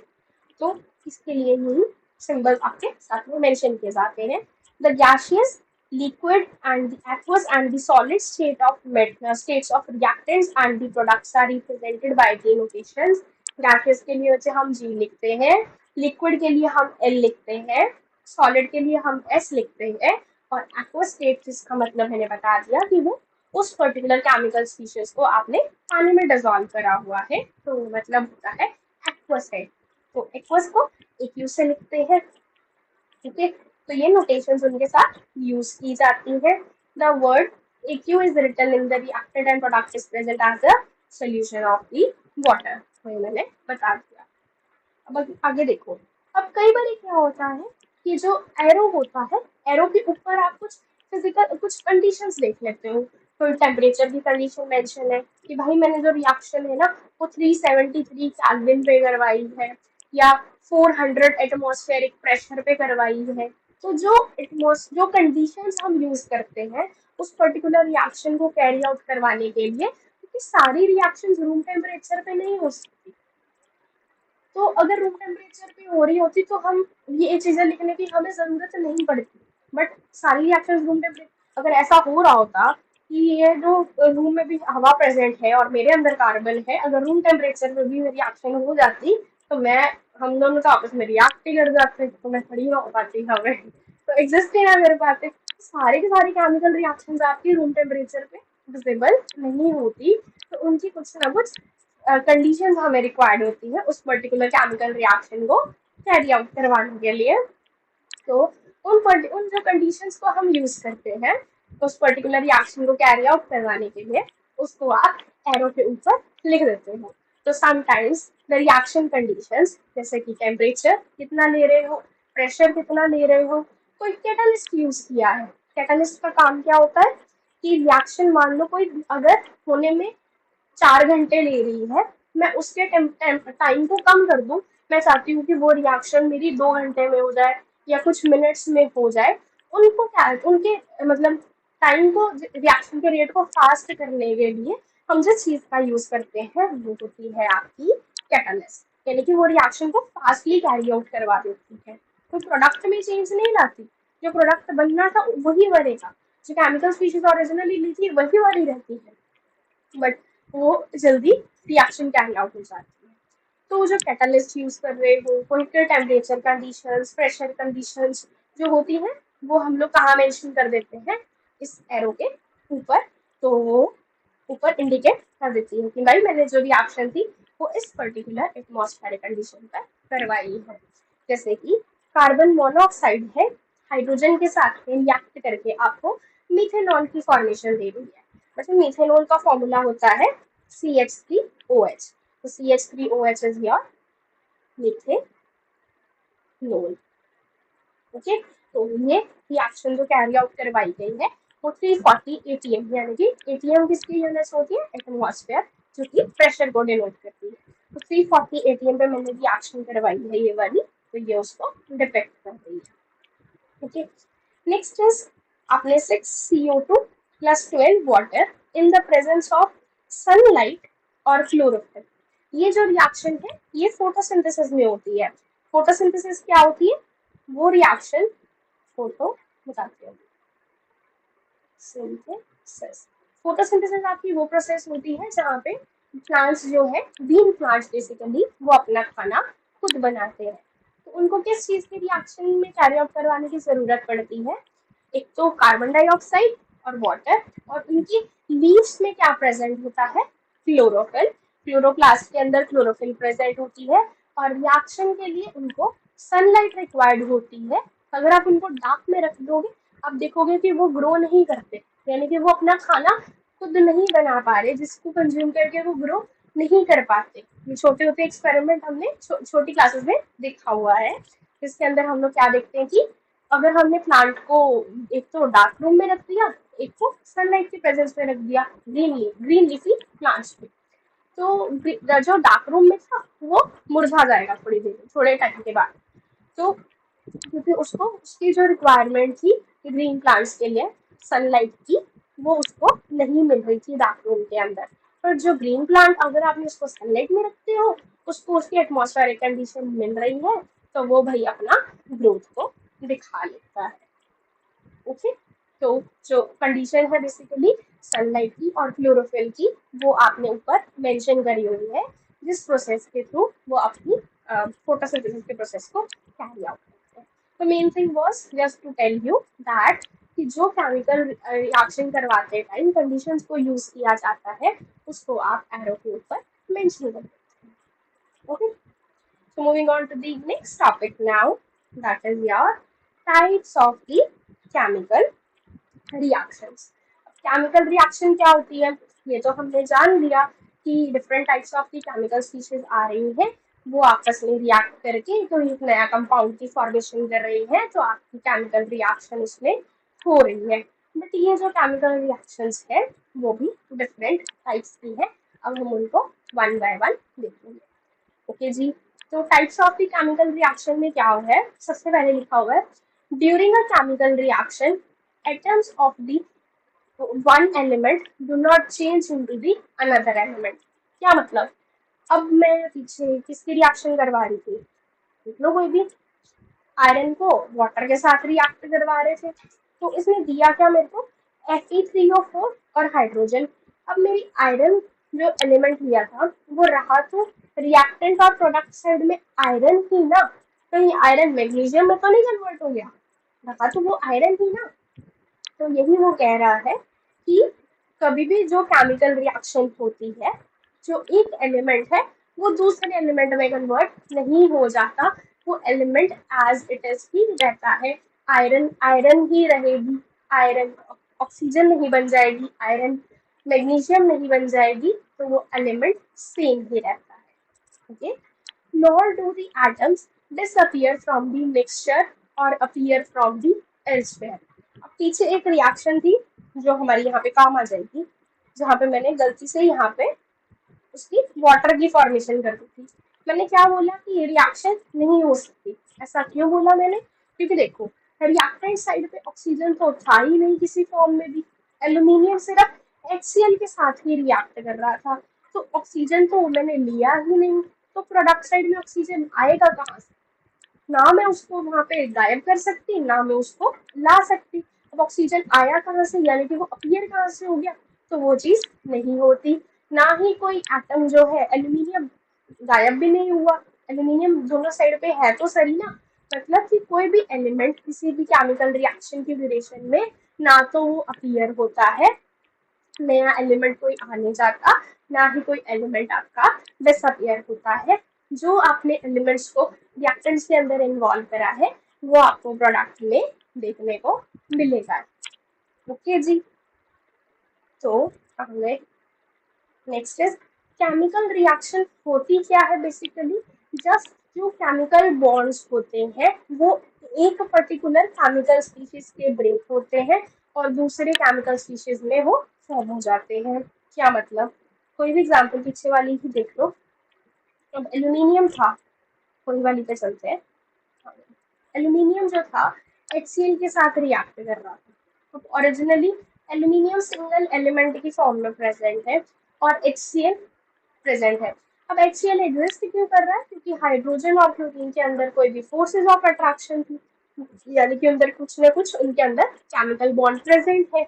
तो केमिकल स्पीशीज में रिएक्टेंट के टर्म में तो रिएक्टेंट में तो क्लोरीन और हाइड्रोजन के अंदर बॉन्ड प्रेजेंट है।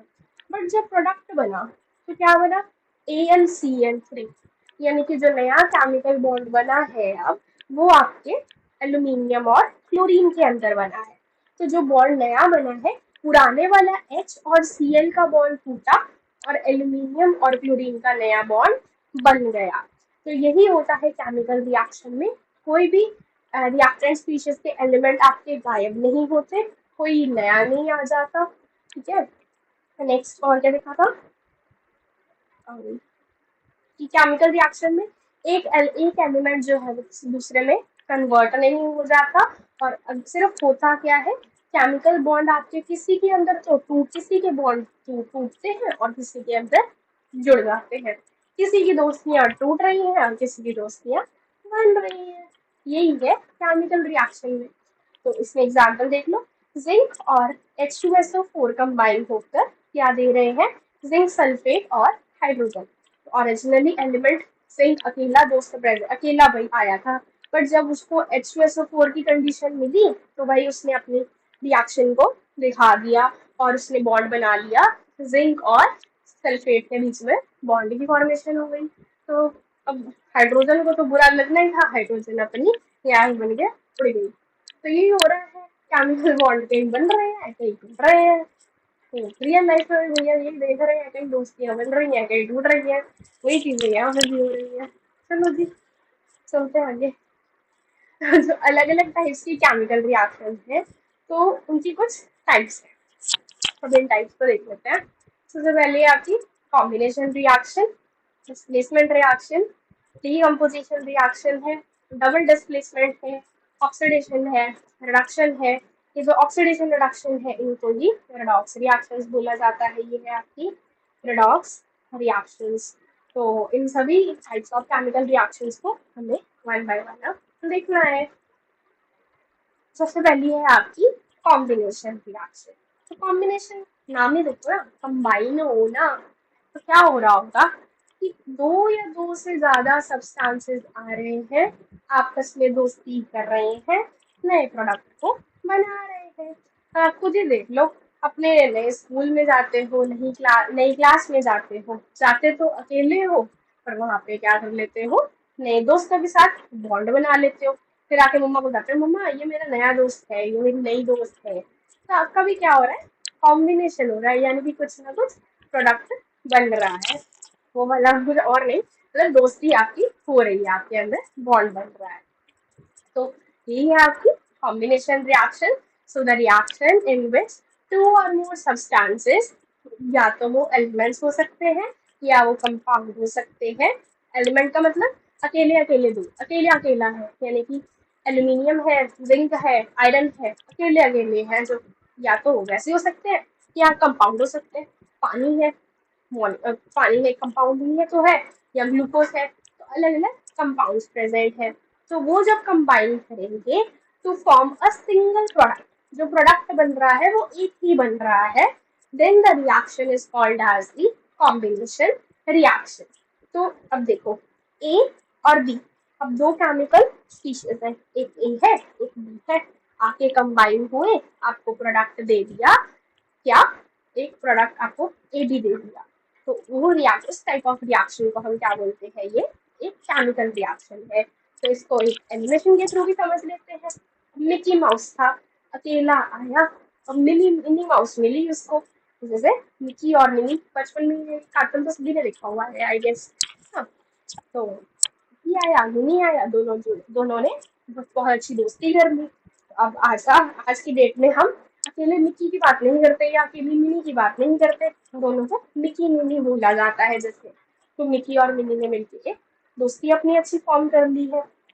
तो ये क्या हो गई उनकी, ये कॉम्बिनेशन रिएक्शन, बनाए सिंगल सिंगल प्रोडक्ट, यानी उनकी दोस्ती हो गई। तो ये है, ओके। तो अब केमिकल्स की फॉर्म में भी बात कर लेनी चाहिए। कार्टून तो देख लिया, अब केमिकल स्पीशीज की बात कर लेते हैं।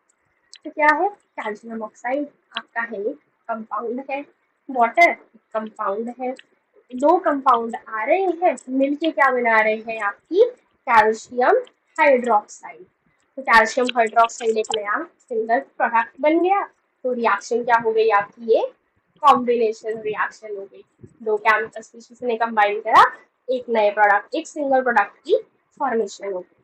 तो ये है आपकी कॉम्बिनेशन रिएक्शन। अब देखते हैं आगे, एग्जाम्पल और भी देख लेते हैं इसकी। एक तो था कैल्शियम ऑक्साइड को वाटर के साथ बर्निंग ऑफ कोल, कोल को जलाया जाता है, उसमें भी क्या होता है, कार्बन होती है और ऑक्सीजन होती है, कार्बन डाइऑक्साइड की फॉर्मेशन कर देते हैं। बर्निंग ऑफ पेपर में भी यही है कि वो कार्बन प्रेजेंट होती है, ऑक्सीजन के साथ कंबाइन करके वो कार्बन डाइऑक्साइड की फॉर्मेशन कर देती है।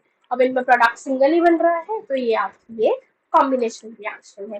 कंबाइन तो दो कर रहे हैं पर मिल एक ही प्रोडक्ट रहा है, ओके। अगली एग्जांपल है आपके पास formation of the water. Water किससे मिलके बनता है, हाइड्रोजन और ऑक्सीजन से। जब हाइड्रोजन और ऑक्सीजन कंबाइन हो रहे हैं तो आपको एक प्रोडक्ट मिल रहा है जो कि है आपका H2O। अब H2O एक सिंगल प्रोडक्ट है, बना किससे? दो एलिमेंट्स जो थे, एक हाइड्रोजन और दूसरी ऑक्सीजन। तो इन दोनों को जब कंबाइन हो रहे हैं तो वाटर मिल रहा है जो कि एक सिंगल प्रोडक्ट है। तो रिएक्शन हो गई आपकी कॉम्बिनेशन रिएक्शन। ओके जी, चले अगली टाइप ऑफ केमिकल रिएक्शन की तरफ जो कि है आपकी डीकम्पोजिशन रिएक्शन। अब कॉम्बिनेशन में तो वो भाई बॉन्ड बन रहा था, अब डीकम्पोजिशन में क्या होगा? डीकम्पोज होना, डीकम्पोज होने का मतलब कूड़ा जैसे आप रख के आते हो वहीं पर डीकम्पोज हो रहा है, यानी कि वो अलग अलग प्रोडक्ट्स में कन्वर्ट हो रहा होता है। कि जैसे आप देखते हो, जैसे अपने कोई भी डस्टबिन अब जब डंप करने जाते हैं हम, अब वहां पे क्या होती है, आपको अलग अलग टाइप ऑफ स्मेल आ रही है ना? तो क्या हो रहा है, वो डीकम्पोज हो रहा है, यानी कि वो डिफरेंट डिफरेंट प्रोडक्ट्स में कन्वर्ट हो रहा है, right? So the reaction in which एक सिंगल रिएक्टेंट, उसमें क्या था, एक सिंगल प्रोडक्ट बन रहा था।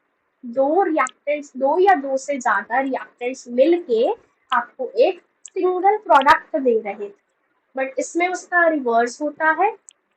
क्या होता है? सिंगल रिएक्टेंट है जो कि किस में कन्वर्ट हो रहा है, आपके दो या दो से ज्यादा प्रोडक्ट्स में कन्वर्ट हो रहा है। मैंने वो एग्जांपल क्यों दी? तो different different types of fragrances आपको मिलती है ना वहाँ पे डंपिंग पे, डंप यार्ड पे जाते हो देखने के लिए, मतलब वो डस्ट उसको डंप करने के लिए अपने डस्टबिन के लिए। तो डिफरेंट डिफरेंट टाइप्स ऑफ आपको स्मेल्स भी मिल रही है। तो क्या हो रही है वहाँ पे? डीकम्पोजिशन हो रही है। तो सभी देख लेते हैं। डीकम्पोजिशन मतलब वो रिएक्शन नहीं आप बोल सकते, जस्ट डीकम्पोज का मैंने मतलब समझाया। तो इसमें क्या है कि एक सिंगल रिएक्टेंट जो है वो आपको डीकम्पोज होके, यानी कि वो ब्रेक डाउन हो रहा है सिंपलर प्रोडक्ट्स में, जो कि एलिमेंट भी हो सकता है या तो ये कंपाउंड भी हो सकता है। जैसे कि ए बी है, ए बी एक सिंगल रिएक्टेंट आपने लिया था, अब वो डीकम्पोज होकर आपको दो या दो से ज्यादा प्रोडक्ट दे देगा। ये और भी उसने दो प्रोडक्ट दे दिए। अब मिक्की मिनी की दोस्ती थी, उन्होंने उनके बीच में कुछ झगड़ा हो गया। अब क्या हो जाएगा, मिक्की का मिनी में को क्या बोल के चली जाएगी, जा जा मैं तेरे साथ अब बात नहीं करने वाली। तो वैसे तो वो खुश नहीं होनी चाहिए थी यहाँ पे, तो ठीक है मान लेते हैं कि दोस्ती तोड़ के वो खुश है यहाँ पे। तो अलग अलग हो गए दो। तो यानी कि जो सिंगल रिएक्टेंट था, जो उनका बॉन्ड था, वो टूट गया दो या दो से ज्यादा प्रोडक्ट्स के अंदर। इस टाइप ऑफ रिएक्शंस को क्या बोलते हैं हम? Decomposition reactions. तो एग्जाम्पल देख लो, अब केमिकल्स की भी बात कर लेते हैं। तो बेचारे कहेंगे हमें तो भूल ही गए हो, एनिमेशन में भूल गए हो, तो उनको बुरा नहीं फील करवाते। चलो देख लेते हैं। कैल्शियम कार्बोनेट लिया, कैल्शियम कार्बोनेट की हीटिंग की प्रोसेस हमने पीछे भी देखी थी, जिसके अंदर हमने क्या बताया था कि एवोल्यूशन ऑफ दी गैस होती है। तो उसमें प्रोडक्ट्स जो बने, एक तो कैल्शियम ऑक्साइड आपका बन रहा है, दूसरा आपका कार्बन डाइऑक्साइड बन रहा है। तो एक कैल्शियम कार्बोनेट एक सिंगल रिएक्टेंट था, उससे आपको डिफरेंट प्रोडक्ट्स दे दिए, जो कि है आपकी कैल्शियम ऑक्साइड का और साथ में CO2 का। तो एक से ज्यादा प्रोडक्ट की फॉर्मेशन हो रही है, तो रिएक्शन हो गई हमारी डीकम्पोजिशन रिएक्शन। ओके जी, तो अब इसके टाइप्स देख लेते हैं।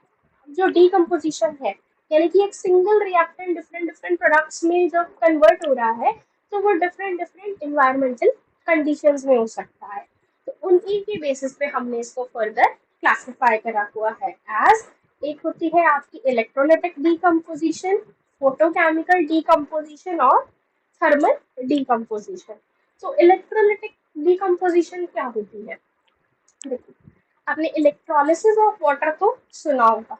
अब अगर हाइड्रो वाटर के अंदर से जब हम इलेक्ट्रिक आर्क को पास करते हैं, तो वो डिकम्पोज हो जाता है हाइड्रोजन गैस और ऑक्सीजन गैस के अंदर। तो इस रिएक्शन में हो क्या रहा है, एक सिंगल रिएक्टेंट जो कि मेरा क्या है यहाँ पे, वाटर, जब मैं उसके अंदर से इलेक्ट्रिक आर्क को पास करती हूँ, इलेक्ट्रोलिटिक मतलब, इलेक्ट्रो का मतलब होता है इलेक्ट्रिसिटी को पास कर रही हूँ। इलेक्ट्रो मीन्स योर इलेक्ट्रिसिटी, और लिटिक का मतलब होता है ब्रेकिंग, यानी कि वो ब्रेक डाउन होना या डिकम्पोज होना, तो एक ही है ना। तो कोई भी एसिड ऑफ ब्रेक डाउन, यानी कि हमें डिकम्पोज ही करवाना है, तो वो डिकम्पोजिशन जो कि आपकी होगी जब आपने इलेक्ट्रिक आर्क को पास करवा के आप डिकम्पोजिशन करवाते हो, तो उसको क्या बोला जाता है? Electrolytic decomposition. Okay, so the breakdown of reactant takes place when the electricity is passed through it. Example हमने देख ली, वो क्या थी आपकी, जब आपने वाटर के अंदर से इलेक्ट्रिक आपको पास करवाया, तो वाटर किस में डिकम्पोज हो गया? एक तो हाइड्रोजन और दूसरी आपकी ऑक्सीजन। और ये रिएक्शन हुई आपकी जब आपने इलेक्ट्रिसिटी को पास करवाया है, तो ये रिएक्शन को क्या बोलते हैं? Electrolytic decomposition. Okay, next is photochemical decomposition. अब ये क्या होता है? फोटो का मतलब होता है लाइट। ओके, तो यानी कि अब डिकम्पोजिशन जो करवानी है, यानी कि जो ब्रेक डाउन करवाना है रिएक्टेंट का, वो किसके प्रेजेंस में होने वाला है? लाइट की प्रेजेंस में। ओके जी, एग्जाम्पल देख लो, AgCl है, उसके अंदर से सनलाइट को पास करवाते हैं, तो आपको क्या मिलता है? सिल्वर सॉलिड और क्लोरीन गैस। तो ये क्या हो गई आपकी? ये फोटोकेमिकल डिकम्पोजिशन, यानी कि जो ब्रेक डाउन हुआ वो लाइट की प्रेजेंस में हुआ। ओके जी, तो यहाँ सनलाइट, ऊपर रिएक्शन कंडीशंस, इनमें आप ऊपर मेंशन कर देते हो। आपको पता कैसे चलेगा कि कौन सी टाइप ऑफ डिकम्पोजिशन है? ये जो ऊपर कंडीशंस लिखी होती है। इलेक्ट्रिसिटी अगर लिखी हुई है तो मतलब इलेक्ट्रोलिटिक डिकम्पोजिशन है। अगर सनलाइट लिखी हुई है या इसकी जगह पे सिंबल दिया होता है HNu, HNu का मतलब भी यही है, लाइट ही पास करने वाली है, तो इसको बोलते हैं फोटोकेमिकल डिकम्पोजिशन। अगली है थर्मल। थर्मल का मतलब, थर्मो मीन्स हीट। अब उसमें सुनते हैं ना, थर्मल जो विंटर्स में आते हैं, जो वार्मर्स पहनते हैं, उसमें भी थर्मल वर्ड यूज किया जाता है। तो बेसिकली थर्मल वर्ड आपकी हीट से रिलेटेड है। थर्म का मतलब, अब थर्मोमीटर भी देख लो, वहां पे भी थर्म वर्ड प्रेजेंट है। और यहाँ पे भी थर्मल, थर्म का मतलब होता है जो कि टेम्परेचर से रिलेटेड है। यानी कि आपने हाई टेम्परेचर कंडीशंस, मतलब उसको अपने टेम्परेचर को इंक्रीज करा और आपका जो रिएक्टेंट है वो डिकम्पोज हो जाएगा डिफरेंट प्रोडक्ट्स के अंदर। और ये जो प्रोसेस हमने हीटिंग के, अगर हमने उसकी हीटिंग की प्रोसेस में करवाया है, यानी कि थर्मल कंडीशंस, टेम्परेचर को इंक्रीज करके करवाया है, तो उस टाइप ऑफ रिएक्शन को क्या बोलोगे आप? Thermal decomposition. एग्जाम्पल है लेड नाइट्रेट। लेड का सिंबल होता है आपका Pb और नाइट्रेट होता है NO3। तो लेड नाइट्रेट जो कि सॉलिड फॉर्म में है, उसको जब आपने हीटिंग कंडीशन प्रोवाइड करी थर्मल में, हम इसको इस डेल्टा साइन से डिनोट किया जाता है, जो कि हीटिंग की कंडीशन को डिनोट करता है। उसको जब आपने हीट करा तो आपको क्या मिल गया? एक तो लेड ऑक्साइड TbO। Tb तो समझते हैं ना, लेड है, और O मतलब ऑक्सीजन, तो लेड ऑक्साइड। अब O2 नहीं है यहाँ पे, O है, तो लेड ऑक्साइड की फॉर्म में प्रेजेंट है। नेक्स्ट इज NO2, जो कि गैस मिल गई आपको साथ में, और ऑक्सीजन आपकी रिलीज हो रही है। तो जो डिकम्पोजिशन हुई वो हीटिंग कंडीशन में हुई, इसलिए हो गई आपकी थर्मल डिकम्पोजिशन। ओके जी, तो ये थी आपकी डिकम्पोजिशन रिएक्शन और उसके जो डिफरेंट टाइप्स थे। बेसिकली एक सिंगल रिएक्टेंट ही है, वो सिंगल रिएक्टेंट डिफरेंट प्रोडक्ट्स में कन्वर्ट हो रहा है, बट उसको आप एटमॉस्फेरिक कंडीशंस डिफरेंट प्रोवाइड कर रहे हो, या तो इलेक्ट्रिसिटी या हीट या लाइट दे रहे हो, उसके बेसिस पे आपने इसको क्लासिफाई कर। ओके जी, अगली चले अगले टाइप ऑफ केमिकल रिएक्शन की तरफ, जो कि है हमारी डिस्प्लेसमेंट रिएक्शन। अब डिस्प्लेसमेंट का मतलब किसी को डिस्प्लेस करना। अब मान लो आप और आपका दोस्त, अच्छा बॉन्ड है आपके अंदर, एक कोई तीसरा दोस्त आ जाता है। ओके जी, अब वो क्या करेगा? किसी एक दोस्त को फुसलाएगा, उसके खिलाफ भड़काने का काम करेगा, उसकी बुराई करेगा, तो क्या होगा? जो ओरिजिनल दोस्तों के अंदर बॉन्ड प्रेजेंट था वो टूट जाएगा और नया बॉन्ड बनेगा किसके बीच में? जो एक नया दोस्त आपका आया और आपके एक दोस्त के बीच में। यानी कि मान लो A और B दो दोस्त हैं और C आता है, तो C क्या करेगा? C ने B को फुसला लिया कि भाई तेरी मेरे साथ अच्छी बनने वाली है। मान लो ये अमीर घर का बच्चा आता है कोई भी, तो उसके उससे बी जो है वो फैसिनेट हो गया कि भाई हाँ, इसके साथ मेरी अच्छी बनने वाली है, और अब पुराने वाले दोस्त को वो पूछना बंद कर देता है। तो क्या करेगा, बी और सी ने आपस में दोस्ती कर ली, यानी कि बॉन्ड बना लिया, और ए को क्या कर दिया बेचारे को, अकेला छोड़ दिया। तो यही है आपकी डिस्प्लेसमेंट रिएक्शन, जिसमें क्या होता है, the reaction in which the more reactive element more reactive element displaces the lesser reactive element। तो मान लो ए जो था वो ज्यादा, ए और सी का कंपैरिजन देखते हैं, क्योंकि ए जो है वो डिस्प्लेस हो रहा है, और उसको डिस्प्लेस कर कौन रहा है, सी डिस्प्लेस कर रहा है। तो सी क्या है, बी को ऐसा क्या फैसिनेटिंग लगा सी के अंदर कि उसने कहा कि मैं ए के साथ दोस्ती नहीं करता, मैं बी सी के साथ दोस्ती कर लूंगा। तो सी जो था वो अमीर घर का बच्चा था, उसके पास अलग अलग तरह की मान लो वीडियो गेम्स प्रेजेंट है, और भी बहुत ही उसका घर घर पे पूल्स वगैरह बने हुए या कुछ भी है, उसके लिए कुछ फैसिनेटिंग उसको लगा वहां पे, जिसके कारण उसने क्या करा, ए के साथ उसकी जो बॉन्डिंग थी उसने वो तोड़ दी।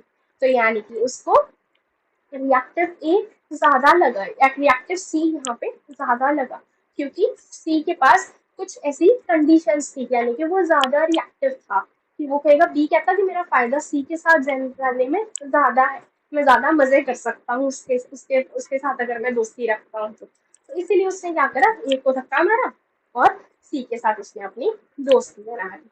तो यही होती है आपकी डिस्प्लेसमेंट रिएक्शन।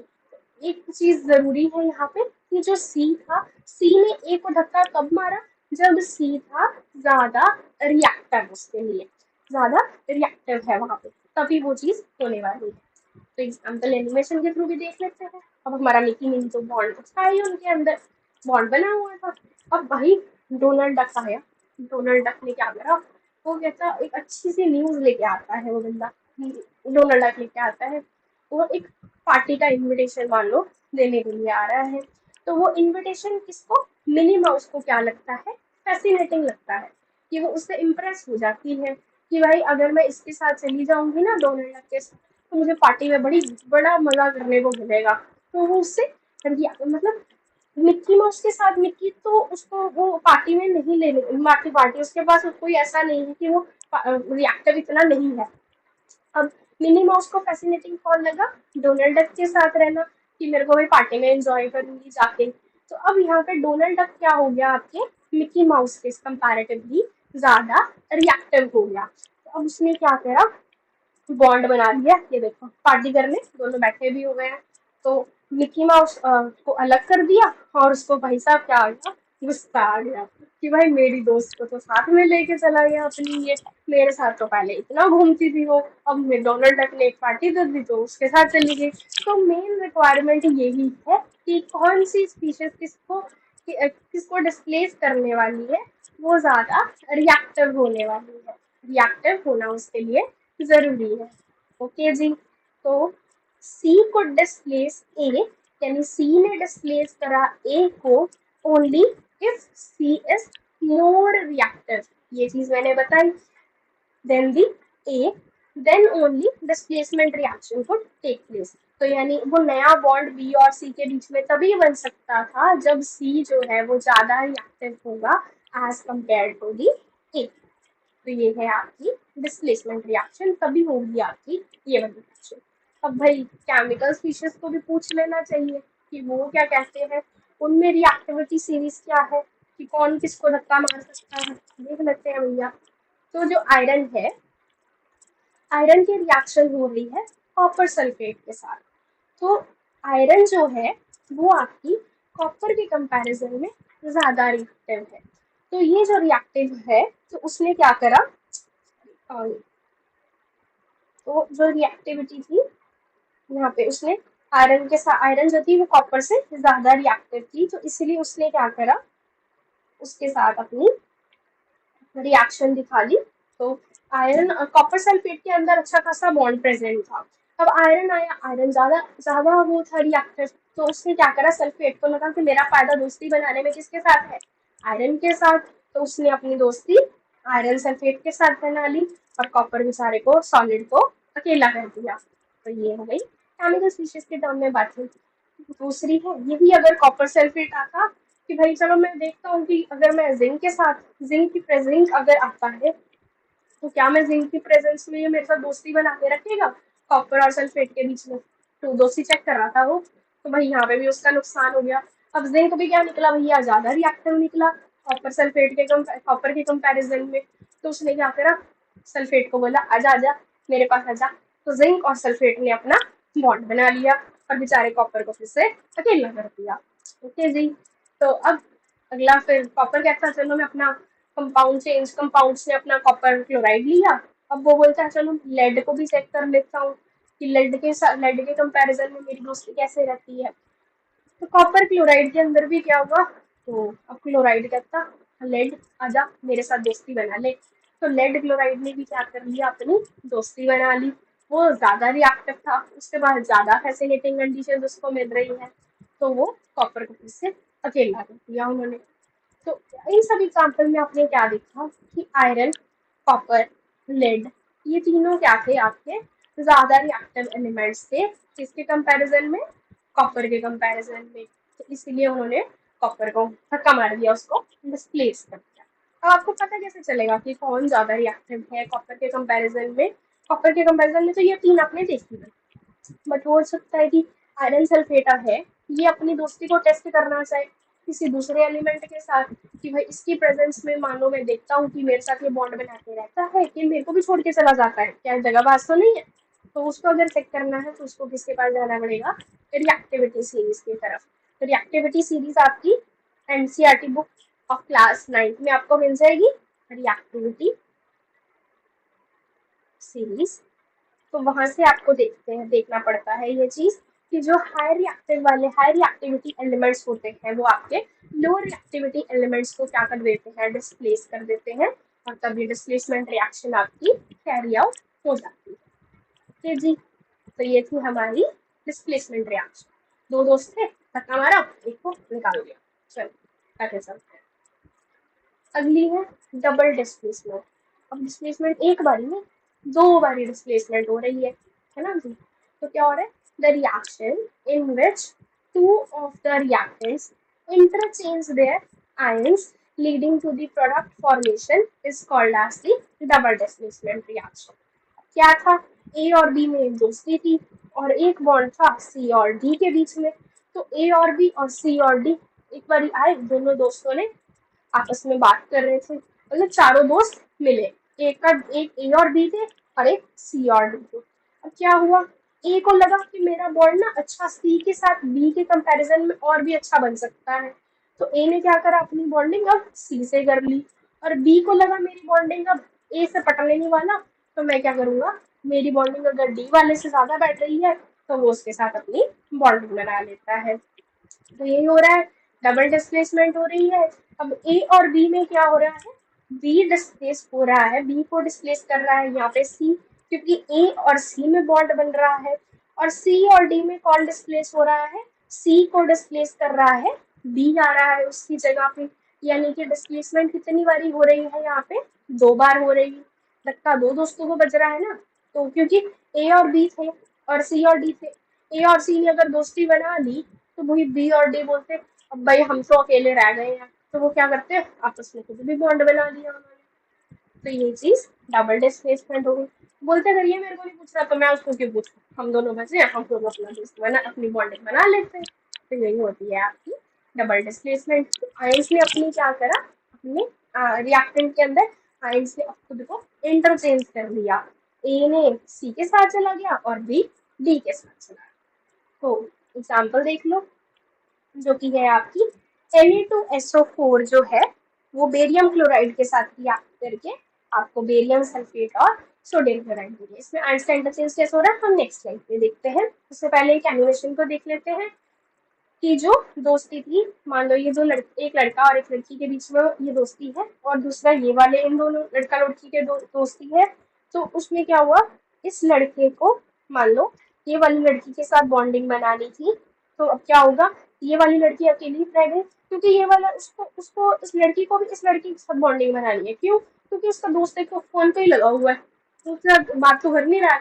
तो इसलिए वो क्या कहती है, चलो मैं नया दोस्त ढूंढ लेती हूँ।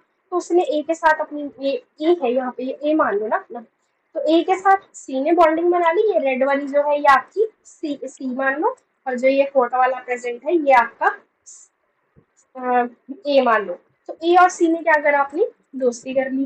तो अब भाई ये अकेली लड़की जो थी मॉडल बन के खड़ी थी अपना, ये तो भाई अकेली रह गई, है ना। तो अब ये क्या कहती, चलो जो फोन वाला चला रहा है तो कभी तो फोन अपना रखेगा ही ना, तो चलो कोई बात नहीं, मैं इसके साथ दोस्ती कर लेती हूँ। तो उसने अपना बी और डी ने दोस्ती कर ली। ओके जी, तो यहाँ पे क्या हो गया, ए ने सी के साथ दोस्ती कर ली और बी और डी में दोस्ती हो गई। तो ये हो गई हमारी डबल डिस्प्लेसमेंट रिएक्शन। अब आयंस का इंटरचेंज कैसे हो रहा है इसमें, वो देख लेते हैं। अब यहाँ पे क्या आयंस प्रेजेंट है, इसमें प्रेजेंट है आपका सोडियम आयन, यहाँ पे क्या प्रेजेंट है आपका सल्फेट आयन। प्रेजेंट तो किसी भी एलिमेंट के ऐसे जो कंपाउंड या मॉलिक्यूल प्रेजेंट है उसके अंदर एक कैटायन और एक एनायनिक पार्ट भी होगा ना, तो इसमें देख लो। अब इसमें क्या प्रेजेंट है आपका सोडियम आयन, और इधर क्या प्रेजेंट है आपका सल्फेट आयन।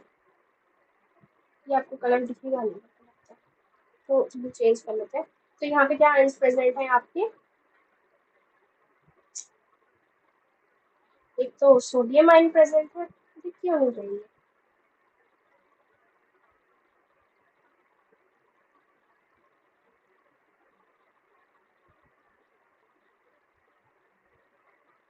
चलिए इसी से काम चला लोगी। तो सोडियम आयन प्रेजेंट है और दूसरा क्या है यहाँ पे सल्फेट आयन प्रेजेंट है। और इधर BaCl2 में क्या प्रेजेंट है आपका, एक तो बेरियम आयन प्रेजेंट है और दूसरे आपके क्लोरीन आयन प्रेजेंट थे। तो अब क्या हुआ, सोडियम ने बोला क्लोरीन को कि आजा भाई दोस्ती करते हैं, और बेरियम और सल्फेट ने दोस्ती कर ली। तो आयंस का क्या हो गया, यहाँ पे इंटरचेंज हो गया। अब यहाँ पे AB और CD वाला कंसेप्ट नहीं देख सकते, क्योंकि एक कैटायन जो है वो आपका अट्रैक्शन किसकी तरफ दिखाएगा, एक एनायन की तरफ ही दिखाएगा। तो सोडियम आयन जो प्रेजेंट है वो अट्रैक्शन एनायनिक पार्ट उसके दूसरे वाले के अंदर जो है क्लोरीन की तरफ ही इंटरैक्शन दिखा रहा है। तो सोडियम आयन ने किसकी तरफ अपनी अट्रैक्शन दिखाई, अपने क्लोरीन को अट्रैक्शन दिखाई, और बेरियम और सल्फेट के बीच में अट्रैक्शन हो गई। तो रिएक्शन क्या हो गई हमारी, डबल डिस्प्लेसमेंट, क्योंकि आयंस ने अपने इंटरचेंज कर लिया रिएक्टेंट स्पीशीज के अंदर। तो जो दो नए प्रोडक्ट्स बन गए तो रिएक्शन हमारी क्या हो गई, यहाँ पे डबल डिस्प्लेसमेंट। ओके जी, आगे चले, जो कि है आपकी प्रेसिपिटेशन रिएक्शन। प्रेसिपिटेट का मतलब होता है इनसॉल्युबल सॉल्ट की फॉर्मेशन होना। इनसॉल्युबल सॉल्ट का मतलब जो कि आगे सॉल्युबलाइज नहीं होगा, यानी कि सॉल्युबल नहीं होगा किसी सॉल्वेंट सॉल्यूशन में। तो ये बना कैसे, एक सॉलिड मतलब क्या होता है कि जब आप दो किसी एक्वस सॉल्यूशंस को मिक्स करते हो, जैसे कि दो एक्वस सॉल्यूशन को मिक्स करने के बाद आपको एक पीपीटी मिल जाता है। पीछे हमने एक एग्जांपल भी देखी थी, लेड नाइट्रेट की और पोटाशियम आयोडाइड की। उसमें लेड आयोडाइड जो बना था वो क्या था आपका, एक प्रेसिपिटेट, येलो येलो कलर का प्रेसिपिटेट बन गया था ना।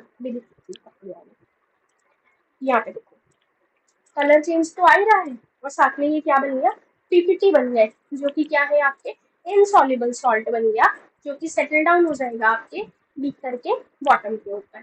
तो जो रिएक्शन ये हो रही है इसी को बोला जाता है प्रेसिपिटेशन रिएक्शन। जब आपकी यानी कि दो एक्वस सोल्यूशन, एक्वस का मतलब जो दो पानी में डिसॉल्व कंपाउंड थे, यानी कि लेड नाइट्रेट और पोटेशियम आयोडाइड को, यानी कि आपने लेड नाइट्रेट लिया उसको पानी में डिसॉल्व किया हुआ है, पोटेशियम आयोडाइड लिया उसको भी पानी में डिसॉल्व करा हुआ है, दोनों की क्या मिल गई आपको, एक्वस सोल्यूशन।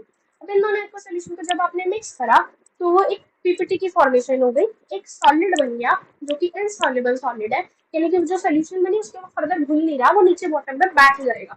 तो वो रिएक्शन आपकी क्या कहलाती है, प्रेसिपिटेशन रिएक्शन। तो चलते हैं कहाँ गया वो, हाँ एग्जाम्पल यहाँ पे मैंने ली हुई है AgNO3 की और सोडियम क्लोराइड की। अब इन दोनों के भी आप एक्वस सोल्यूशंस लेके आए, यानी कि एक बीकर में आपने NaCl का सोल्यूशन लिया हुआ था, एक बीकर में आपने AgNO3 का सोल्यूशन लिया था। दोनों को जब आपने मिक्स करा आपको एक इनसॉल्युबल सॉल्ट मिल गया, जो कि क्या है आपका AgCl। तो क्या होगा, बीकर के बॉटम पे जैसे हमने वहाँ पे येलो कलर की पीपीटी देखी, यानी कि येलो कलर का एक सॉलिड बैठ गया नीचे, यहाँ क्या होगा, एक व्हाइट कलर का सॉलिड नीचे बैठ जाएगा, जिसको क्या बोला जाता है AgCl का व्हाइट पीपीटी बन गया। और ऐसी रिएक्शंस जिसमें आपके इनसॉल्युबल सॉल्ट्स की फॉर्मेशन होती है, जब आप दो एक्वस सॉल्यूशंस को मिक्स करते हो उसको हम क्या बोलते हैं, प्रेसिपिटेशन रिएक्शन। ओके जी, अगली टाइप ऑफ रिएक्शन देखिए जो भी है आपकी ऑक्सीडेशन रिएक्शन। ऑक्सीडेशन, अब ऑक्सीडाइज होना, ऑक्सीजन मिलते जुलते हैं ना, तो ऑक्सीडेशन का मतलब होता है एडिशन ऑफ ऑक्सीजन, यानी कि ऑक्सीजन का ऐड होना या हाइड्रोजन का रिमूव होना। तो ऐसी प्रोसेस को बोला जाता है आपकी ऑक्सीडेशन रिएक्शन।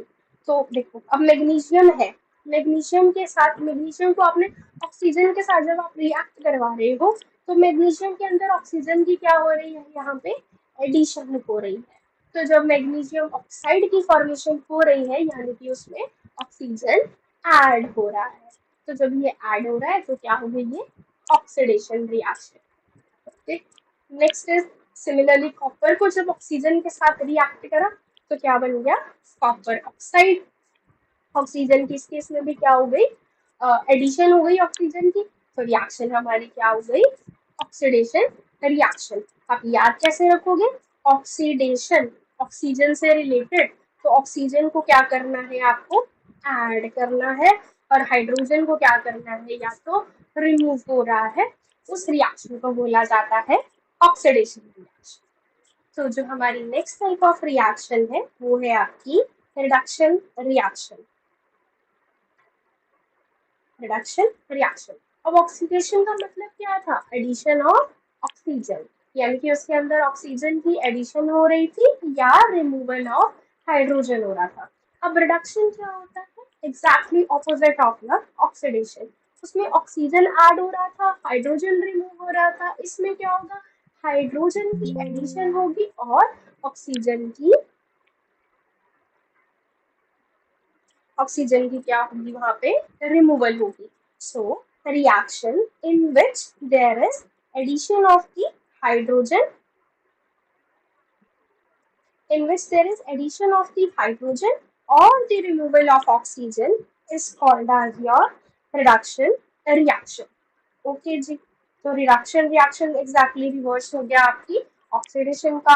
आप इसको कैसे याद रख सकते हो, ऑक्सीजन की एडिशन हो रही है तो वो क्या होगा, ऑक्सीडेशन, या हाइड्रोजन की क्या होगी इस केस में, रिमूवल होगी, तब भी आप इसको क्या बोलोगे, ऑक्सीडेशन है। पर रिडक्शन को याद रखने के लिए इसका ऑपोजिट, ऑक्सीजन का रिमूवल है तो, या हाइड्रोजन की एडिशन है तो इसको हम क्या बोल देंगे, ये है आपकी रिडक्शन। तो इस तरह से आप इन दोनों को याद रख सकते हो। ऑक्सीडेशन को याद रखना आपका इजी है, डायरेक्टली ऑक्सीडेशन ऑक्सी से ही याद रख सकते हो, ऑक्सी वर्ड ही ऑक्सीजन से रिलेटेड है, तो जिसमें ऑक्सीजन की एडिशन हो रही है वो है आपकी ऑक्सीडेशन। ऑक्सीजन का एडिशन, रिमूवल किसका होगा वहां पे, हाइड्रोजन का, उसको आप बोल दोगे ऑक्सीडेशन, और रिडक्शन में क्या होगा, इसका रिवर्स हो जाएगा, तो रिमूवल ऑफ दी ऑक्सीजन और addition of hydrogen is your reduction process. तो इसके एग्जाम्पल देख लेते हैं। तो क्या है यहाँ पे, कॉपर ऑक्साइड है, वो हाइड्रोजन के साथ में रिएक्ट होकर आपको कॉपर दे रही है और साथ में वाटर की फॉर्मेशन दे रही है। तो अब इनिशियल बॉन्ड जो प्रेजेंट है कॉपर और ऑक्साइड के बीच, ऑक्सीजन के बीच में है, जो कि कॉपर ऑक्साइड है यहाँ पे। अब यहाँ पे एडिशन ऑफ दी हाइड्रोजन हो गया, हाइड्रोजन की एडिशन हो गई, या ये यहाँ तो यहाँ से आप देख सकते हो कि ये आपके रिडक्शन की प्रोसेस है। दूसरी चीज आप क्या देख सकते हो, यहाँ पे रिएक्टेंट साइड में तो आपके पास कॉपर ऑक्साइड है, बट उसमें क्या हो गया, जब हाइड्रोजन के साथ उसने रिएक्शन दिखाया तो क्या बन गया, हमारे पास कॉपर बन गया। तो यानी कि जिसमें से क्या हो गया, ऑक्सीजन का रिमूवल हो गया। तो यहाँ पे दोनों प्रोसेसेस आप देख सकते हो, एक तो एडिशन ऑफ हाइड्रोजन, दूसरा रिमूवल ऑफ ऑक्सीजन। तो ये क्या हो गई आपकी एक रिडक्शन प्रोसेस। ओके जी, नेक्स्ट इज रिडॉक्स रिएक्शंस। अब रिडॉक्स, थोड़ा वर्ड को तोड़ के देखो इसको, रेड और ऑक्स, तो ऐसी प्रोसेस रिडक्शन से लिया गया है ये वर्ड, RED रिडक्शन से, और ऑक्सीडेशन से लिया गया है OX। तो यानी कि ऐसी प्रोसेसेस, ऐसी रिएक्शंस, इसके अंदर क्या होता है हमारा, रिडक्शन और ऑक्सीडेशन साइमल्टेनियसली हो रहा होता है। ऐसी रिएक्शंस को क्या बोला जाता है, redox reactions. So redox reaction is your reactions in which your oxidation and reduction takes place simultaneously. यानी कोई स्पीशीज अगर ऑक्सीजन को लॉस कर रही है तो दूसरा कोई उसको गेन भी तो कर रहा होगा, है ना। तो कोई भी मतलब एलिमेंट का लॉस तो हो नहीं सकता केमिकल रिएक्शन के दौरान। अगर कोई ऑक्सीडाइज हो रहा है तो दूसरा क्या हो रहा होगा, वहां पे रिड्यूस हो रहा होगा। तो ऐसी प्रोसेसेस को ही क्या बोलते हैं, हाँ, रिडॉक्स रिएक्शंस। तो इसकी एग्जांपल देखो, जिंक ऑक्साइड है, वो कार्बन के साथ में रिएक्ट होकर आपको जिंक दे रही है और कार्बन मोनोऑक्साइड की फॉर्मेशन हो रही है ना। तो अब इसमें क्या हो रहा है, जिंक ऑक्साइड जो है वो आपकी किस में कन्वर्ट हो रही है, जिंक में कन्वर्ट हो रही है। तो जिंक ऑक्साइड से जिंक में जाने में ऑक्सीजन का क्या हो रहा है, यहाँ पे लॉस हो रहा है। And the loss of oxygen is known as your reduction, because oxidation हमने देखा था O प्लस, तो this was your oxidation and your O minus is your reduction. अब जिंक ऑक्साइड से जिंक में जाने में ऑक्सीजन का लॉस हो रहा है, तो ये क्या प्रोसेस हो जाएगी, आपकी रिडक्शन की प्रोसेस हो गई यहाँ पे। और दूसरा आप देखो, अब कार्बन किससे जा रहा है, कन्वर्ट हो रहा है कार्बन मोनोऑक्साइड मोनोऑक्साइड में। यानी कि कार्बन ने क्या करा, एक ऑक्सीजन के एटम को गेन कर लिया, यानी कि उसमें ऑक्सीजन का क्या हो रहा है, एडिशन हो रहा है। तो जब ऑक्सीजन का एडिशन होता है उस रिएक्शन को हम क्या बोलते हैं, ऑक्सीडेशन ऑफ, ऑक्सीडेशन हो रही है यहाँ पे कार्बन की, तो यानी कि क्या हो गई, ऑक्सीडेशन हो गई। तो दिस इज योर ऑक्सीडेशन। तो carbon two of carbon monoxide is your oxidation. तो अब इस रिएक्शन में क्या हो रहा है, जिंक ऑक्साइड से जिंक में जा रहा है, कार्बन मोनोऑक्साइड कार्बन से कार्बन मोनोऑक्साइड। अब जिंक के केस में ऑक्सीजन का लॉस हो रहा है, यानी कि जिंक की क्या हो रही है यहाँ पे, रिडक्शन, और कार्बन की क्या हो रही है यहाँ पे, ऑक्सीडेशन। तो ऐसी प्रोसेसेस जिसके अंदर आपकी ऑक्सीडेशन और रिडक्शन साइमल्टेनियसली, यानी कि साथ में दोनों चीजें हो रही है, एक लूज कर रहा है तो दूसरा गेन कर रहा है, तो उस रिएक्शन को हम बोलते हैं redox reactions. Okay ji, moving on to the next part, that is your oxidizing agent और reducing agents. तो agents क्या होते हैं, LIC agents के बारे में सुना होगा, है ना। तो वो क्या करते हैं, इंश्योरेंस करते हैं दूसरों का एजेंट, यानी कि किसी लोगों का इंश्योरेंस करवा के देना, है ना। तो एजेंट का मतलब होता है जो दूसरे की वो चीज करवाए। ऑक्सीडाइजिंग एजेंट मतलब वो ऑक्सीडेशन करवाने में हेल्प करे। रिड्यूसिंग एजेंट जो दूसरे की रिडक्शन करवाने में हेल्प करेगा। एजेंट वही होते हैं ना जो दूसरों का काम करके देते हैं, तो उन्हीं को बोलते हैं। तो ऑक्सीडाइजिंग एजेंट क्या हो गया, जो दूसरे को ऑक्सीडाइज करे, पर खुद वो क्या हो जाएगा, जब दूसरे को वो ऑक्सीडाइज कर रहा होगा तो खुद उस केस में क्या होगा, वो रिड्यूस होगा। तो ऐसी स्पीशीज को बोला जाता है oxidizing agents. So the species that reduces others and itself it oxidizes, sorry, reduces reduces others and itself oxidizes are called as your reducing agents. जो दूसरों को reduce करे, खुद क्या हो जाए उस केस में ऑक्सीडाइज, उनको बोला जाता है reducing agent, क्योंकि दूसरे को वो अब क्या कर रहे हैं, reduce। जो दूसरों की कोई प्रोसेस करवाने में हेल्प करता है वो एजेंट है ना। तो रिड्यूसिंग एजेंट का मतलब जो दूसरे को रिड्यूस करवाने में हेल्प करेगा, वो हो गया reducing agent. And the species that oxidises others, दूसरे को वो क्या कर रहा है, ऑक्सीडाइज कर रहा है और खुद हो जाए वो रिड्यूस, उसको बोलोगे आप ऑक्सीडाइजिंग एजेंट। ओके, अब एक एग्जांपल देख लेते हैं ताकि आपको ऑक्सीडाइजिंग और रिड्यूसिंग एजेंट्स दोनों समझ आ जाए। तो कॉपर ऑक्साइड आपकी हाइड्रोजन के साथ में रिएक्ट होके ये कॉपर में कन्वर्ट हो रही है। तो कॉपर इसमें क्या हो रहा है, कॉपर ऑक्सीजन का लॉस कर रहा है। तो कॉपर ऑक्साइड इसमें क्या कर रही है, ऑक्सीजन का लॉस, यानी कि कॉपर की क्या हो रही है इस केस में, रिडक्शन, है ना। और हाइड्रोजन किसमें कन्वर्ट हो रहा है, वाटर में। तो वो क्या कर रहा है, ऑक्सीजन को ऐड कर रहा है, तो उसकी क्या हो रही है यहाँ पे, ऑक्सीडेशन। तो अब हाइड्रोजन को वाटर में कन्वर्ट होने में हेल्प कौन कर रहा है, यानी उसकी ऑक्सीडेशन की प्रोसेस करवा कौन रहा है, कॉपर ऑक्साइड। क्योंकि कॉपर ऑक्साइड ने ऑक्सीजन दिया तभी तो वो हाइड्रोजन ने गेन किया। तो यहाँ कॉपर ऑक्साइड किसकी तरह एक्ट करेगा, एज ऑक्सीडाइजिंग एजेंट। उसने क्या करा, हाइड्रोजन को ऑक्सीडाइज करवा दिया, खुद वो क्या हो गया यहाँ पे, रिड्यूस हो गया, है ना, क्योंकि कॉपर ऑक्साइड अपना लूज करके कॉपर में जा रहा है, उसकी क्या हो रही है यहाँ पे, रिडक्शन हो रही है।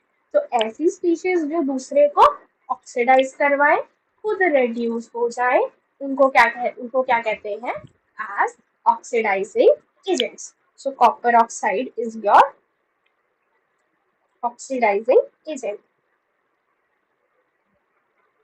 This is your oxidizing agent. Okay, copper oxide हो गया हमारा ऑक्सीडाइजिंग एजेंट। अब हाइड्रोजन क्या कर रही है, हाइड्रोजन ने क्या करा, खुद तो वो वाटर में कन्वर्ट हो गई, यानी कि ऑक्सीडेशन दिखा रही है, और कॉपर ऑक्साइड को क्या करवाने में हेल्प कर रही है, रिड्यूस करवाने में हेल्प कर रही है, क्योंकि काफी तो वो कॉपर ऑक्साइड ऑक्सीजन का क्या दिखा रहा है, लॉस दिखा रहा है।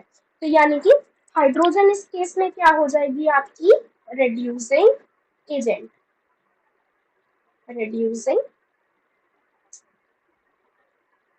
agent, यानी कि the one that is reducing the other and itself it is undergoing the oxidation, उसको क्या बोलोगे आप, reducing agents. So these are the oxidizing agents and the reducing agents.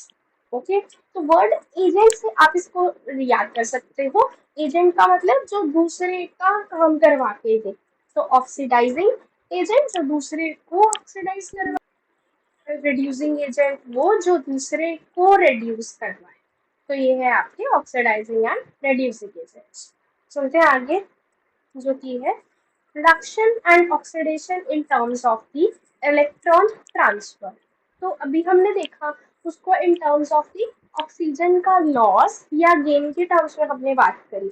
अब अगर हम इलेक्ट्रॉन्स के टर्म में बात करते हैं तो उसमें क्या होता है, आपका ऑक्सीडेशन होता है, loss of electrons, loss of electrons and oxidize होना। ऑक्सीडेशन का मतलब अभी मैं आपको एग्जाम्पल के थ्रू भी समझाती हूँ तो वहां से आप देख पाओगे ज्यादा अच्छे से। इसको एक बारी यहाँ देखते हैं, आप यहीं पे देख लो, ऑक्सीडेशन का मतलब in terms of electrons it means there is loss of electrons, loss of electrons, और रिडक्शन का मतलब होता है gain of electrons, gain of electrons. अब इसमें देखो, अब जिंक को अगर आप कॉपर सल्फेट के अंदर डिप करते हो तो क्या मिलता है आपको, जिंक सल्फेट और साथ में कॉपर। तो इस रिएक्शन में हो क्या रहा है, अब इस केस में जिंक जो है वो जिंक सल्फेट में कन्वर्ट हो गया। तो जिंक ओरिजिनली किस ऑक्सीडेशन स्टेट में प्रेजेंट है, यानी कि जो पार्शियल चार्ज प्रेजेंट होता है उसके ऊपर, तो ये कितना है यहाँ पे, 0 है। बट जिंक सल्फेट के अंदर क्या हो गया, वो +2 में कन्वर्ट हो गया, क्योंकि आप देखो जिंक सल्फेट, अब आपको इतना तो पता है कि सल्फेट के ऊपर -2 का चार्ज होता है, ओवरऑल जिंक सल्फेट क्या होगा हमारा, न्यूट्रल होगा। अगर सल्फेट के ऊपर -2 का चार्ज है तो ओवरऑल न्यूट्रल स्पीशीज कब मिलेगी, जब जिंक के ऊपर +2 का चार्ज होगा, है ना। तो जिंक जीरो ऑक्सीडेशन स्टेट से वो +2 ऑक्सीडेशन स्टेट में जा रहा है, यानी ऑक्सीडेशन स्टेट का उसमें इंक्रीमेंट हुआ है। तो +2 में वो कैसे जा सकता है, कोई भी चीज अपने ऊपर पॉजिटिव चार्ज कैसे ला सकती है, वो देखो। तो जब उसने इलेक्ट्रॉन्स को, यानी कि पॉजिटिव चार्ज डेवलप कर रही है अपने ऊपर, यानी कि वो कैटायन बन रही है। तो कैटायन कोई चीज कैसे बनती है, जब वो इलेक्ट्रॉन्स का लॉस करती है। तो यानी कि जिंक ने किस में कन्वर्ट हो गया, जिंक +2 में, तो साथ में उसने अपने 2 इलेक्ट्रॉन्स को लूज कर दिया। जब वो ऐसा कर रहा है तो क्या हो रही है, 0 से +2 में जा रहा है, इलेक्ट्रॉन्स का लॉस कर रहा है। इसी को क्या बोला जाता है, ऑक्सीडेशन, ऑक्सीडाइज होना, ऑक्सीडेशन नंबर में इंक्रीज होना, ये है आपकी oxidation in terms of electrons. अब कॉपर सल्फेट में कॉपर किस में प्रेजेंट है? कॉपर +2 में प्रेजेंट होगा, क्योंकि सल्फेट के ऊपर -2 की चार्ज है, तो ओवरऑल नेट चार्ज बैलेंस कब होगा? जब कॉपर 2 प्लस में एग्जिस्ट करेगा, है ना। तो कॉपर +2 से अब किस में जा रहा है? कॉपर 0 में जा रहा है, तो +2 से 0, ऑक्सीडेशन नंबर में क्या आ रहा है? डिक्रीज आ रहा है। तो इसमें कैसे हो सकता है? अब कोई भी कैटायन, यानी कॉपर +2 पहले कैटायन में प्रेजेंट था, अब उसने 2 इलेक्ट्रॉन्स को अगर वो और खा लेगा, वो गेन कर लेगा, तो वो न्यूट्रल में कन्वर्ट हो जाएगा। यानी कि कोई भी कैटायन अपने चार्ज को कब न्यूट्रलाइज कर पाएगा? जब वो इलेक्ट्रॉन्स का गेन कर लेगा। तो उसी प्रोसेस को क्या बोला जाता है? रिडक्शन। तो यानी कि कॉपर +2 जो है, अगर 2 इलेक्ट्रॉन्स को वो खा लेती है तो कॉपर में कन्वर्ट हो जाएगी, और ये है आपकी रिडक्शन। और यहाँ क्या हो रही है? ऑक्सीडेशन। तो आप बस इसमें इतना याद रख लो कि ऑक्सीडेशन का मतलब होता है लॉस ऑफ इलेक्ट्रॉन्स, और रिडक्शन का मतलब होता है गेन ऑफ इलेक्ट्रॉन्स। ओके जी, अब आगे चलते हैं। अगला टॉपिक है आपका कोरोजन। अब हमने रस्टिंग के बारे में तो बात कर ली, बट इसको स्पेसिफिकली कैटेगरी दी गई है। ये रस्टिंग एक स्पेसिफिक कैटेगरी के अंदर आती है, जो कि क्या है आपकी टर्म? कोरोजन। तो कोरोजन का मतलब क्या होता है? जब मेटल्स जो होते हैं, अब आयरन भी एक मेटल था, रस्टिंग को एक एग्जाम्पल का केस देख के चल लो कि उसमें हो क्या रहा था। आयरन का मेटल जो है वो किसके साथ रिएक्ट कर रहा है? एटमॉस्फेरिक ऑक्सीजन के साथ, वाटर के साथ, या एसिडिक कंडीशंस के साथ, क्योंकि एटमॉस्फेयर में जब बारिश होती है एसिड रेन भी प्रेजेंट होती है, उसमें भी एसिडिक कंडीशंस कुछ हद तक मिल जाती है। मेनली उसमें ऑक्सीजन और अब लोग हाइड्रोजन की, वाटर की बात कर लेते हैं, मॉइस्चर की। तो जब मेटल एटमॉस्फेरिक कंडीशंस के साथ में वो रिएक्ट कर रहा है, तो उसमें क्या हो रहा है? उसकी कुछ ना कुछ रिएक्शन हो रही है, वो एक नए कंपाउंड में कन्वर्ट हो रहा है, इसलिए वहां पे रिएक्शन हो रही है। तो उस रिएक्शन से हो क्या रहा है? आपका मेटल जो है वो खराब हो रहा है। तो उसमें क्या हो रहा है? अब आप देखो, कार की बॉडीज भी बनी होती है, मेटालिक बॉडीज होती है।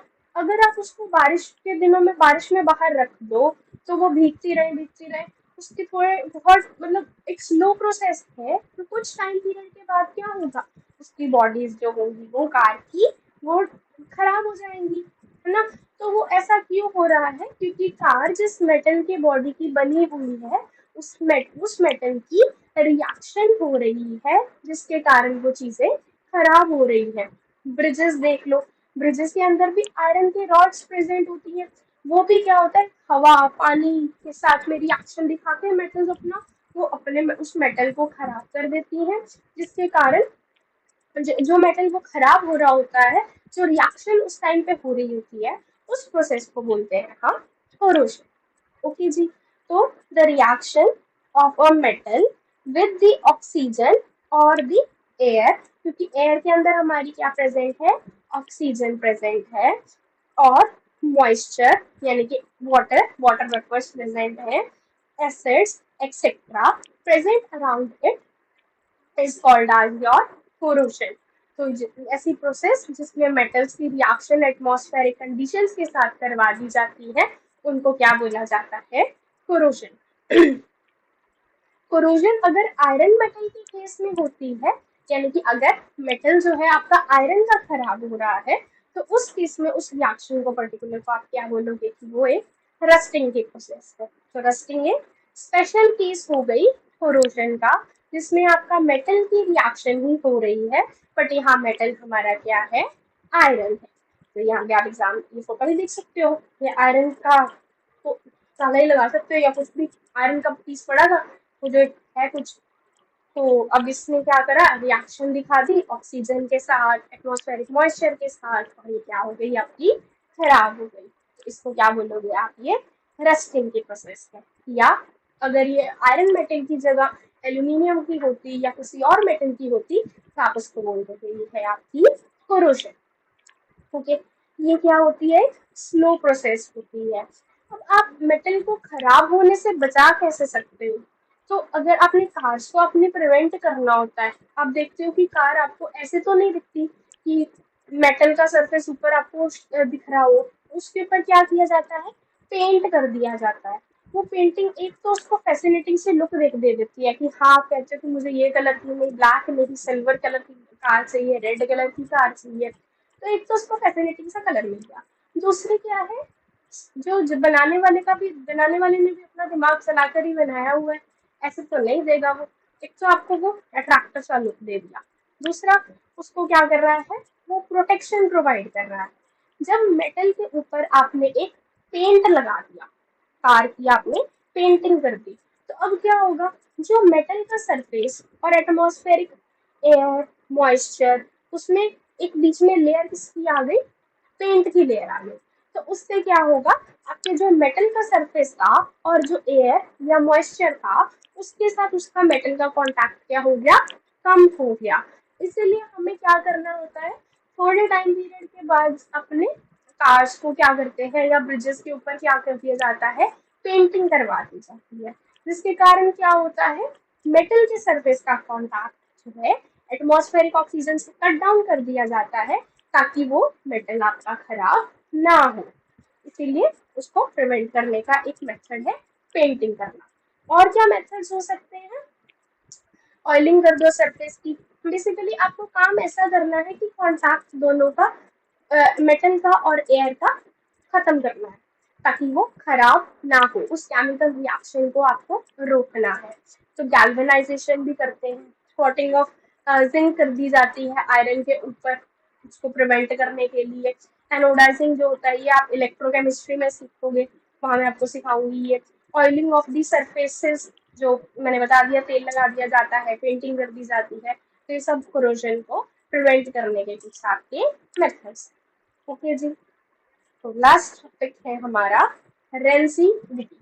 रेंसिडिटी का मतलब क्या होता है, अब आप मार्केट से चिप्स तो सभी खाते हैं, है ना। अब मान लो आपने बड़ा पैकेट लेके आए, पूरा पैकेट आप खा नहीं पा रहे, आपने कुछ पीसेस उसके खाए और कुछ आपने पैकेट को एज इट इज ही ओपन रख दिया। तो थोड़े टाइम के बाद आपको भूख लगती है, फिर से आप जाते हो कि चलो भाई अब वही पैकेट को उठाते हैं, खा लेते हैं।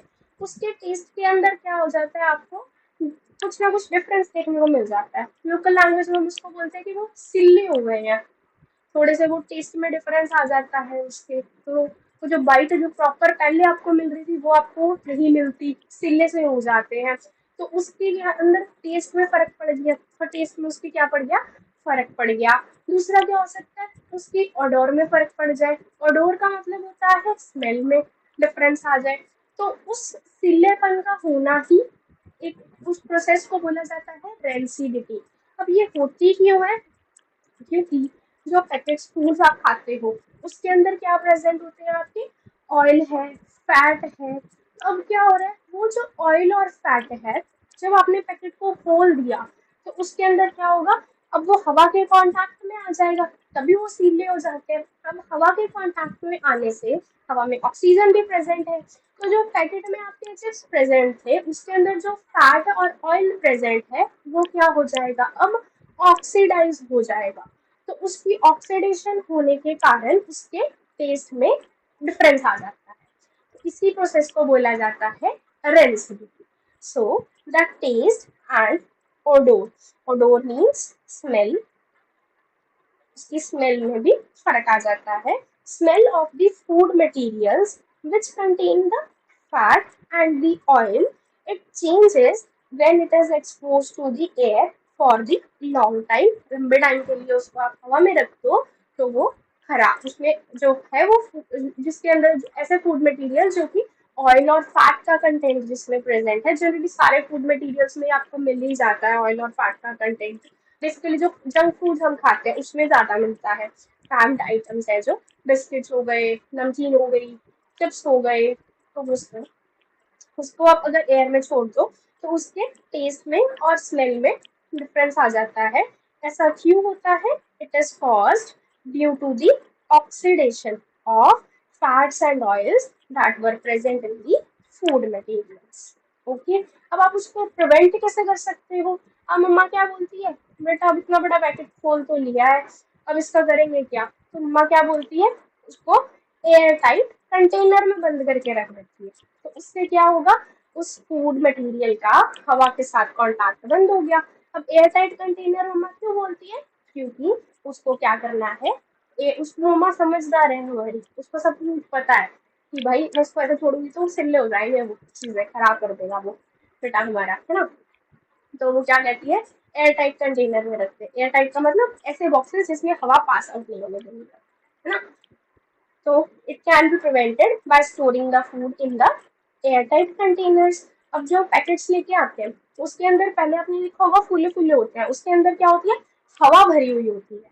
तो जो पैकेट्स के अंदर हवा भरी होती है, फ्लशिंग उसकी नाइट्रोजन गैस उसके अंदर भरी होती है। तो वो क्या करती है, उसको प्रिवेंट करने के लिए, ऑक्सीडेशन को असल में वो रोकने के लिए वो गैस को हमने उसके अंदर डाला गया होता है। और by using the antioxidants, antioxidants का मतलब वो जो कि ऑक्सीडेशन को आपकी प्रिवेंट करेंगे। ओके, तो इन सब चीजों से आप अपने रेंसिडिटी को प्रोटेक्ट कर सकते हो, उसको प्रिवेंट किया जा सकता है। Okay, so that is it. We are done with the first chapter. That was our chemical reaction and equations. So thank you so much for watching. I hope आपको चैप्टर अच्छे से समझ आया होगा। अगर फिर भी कोई डाउट रह जाता है, कमेंट सेक्शन तो है ही आपके पास, ओपन है, मेरे से डाउट पूछ सकते हो आप। ओके जी, so that is it for today. तो अब मिलते हैं अगली क्लास में एक नए टॉपिक के साथ।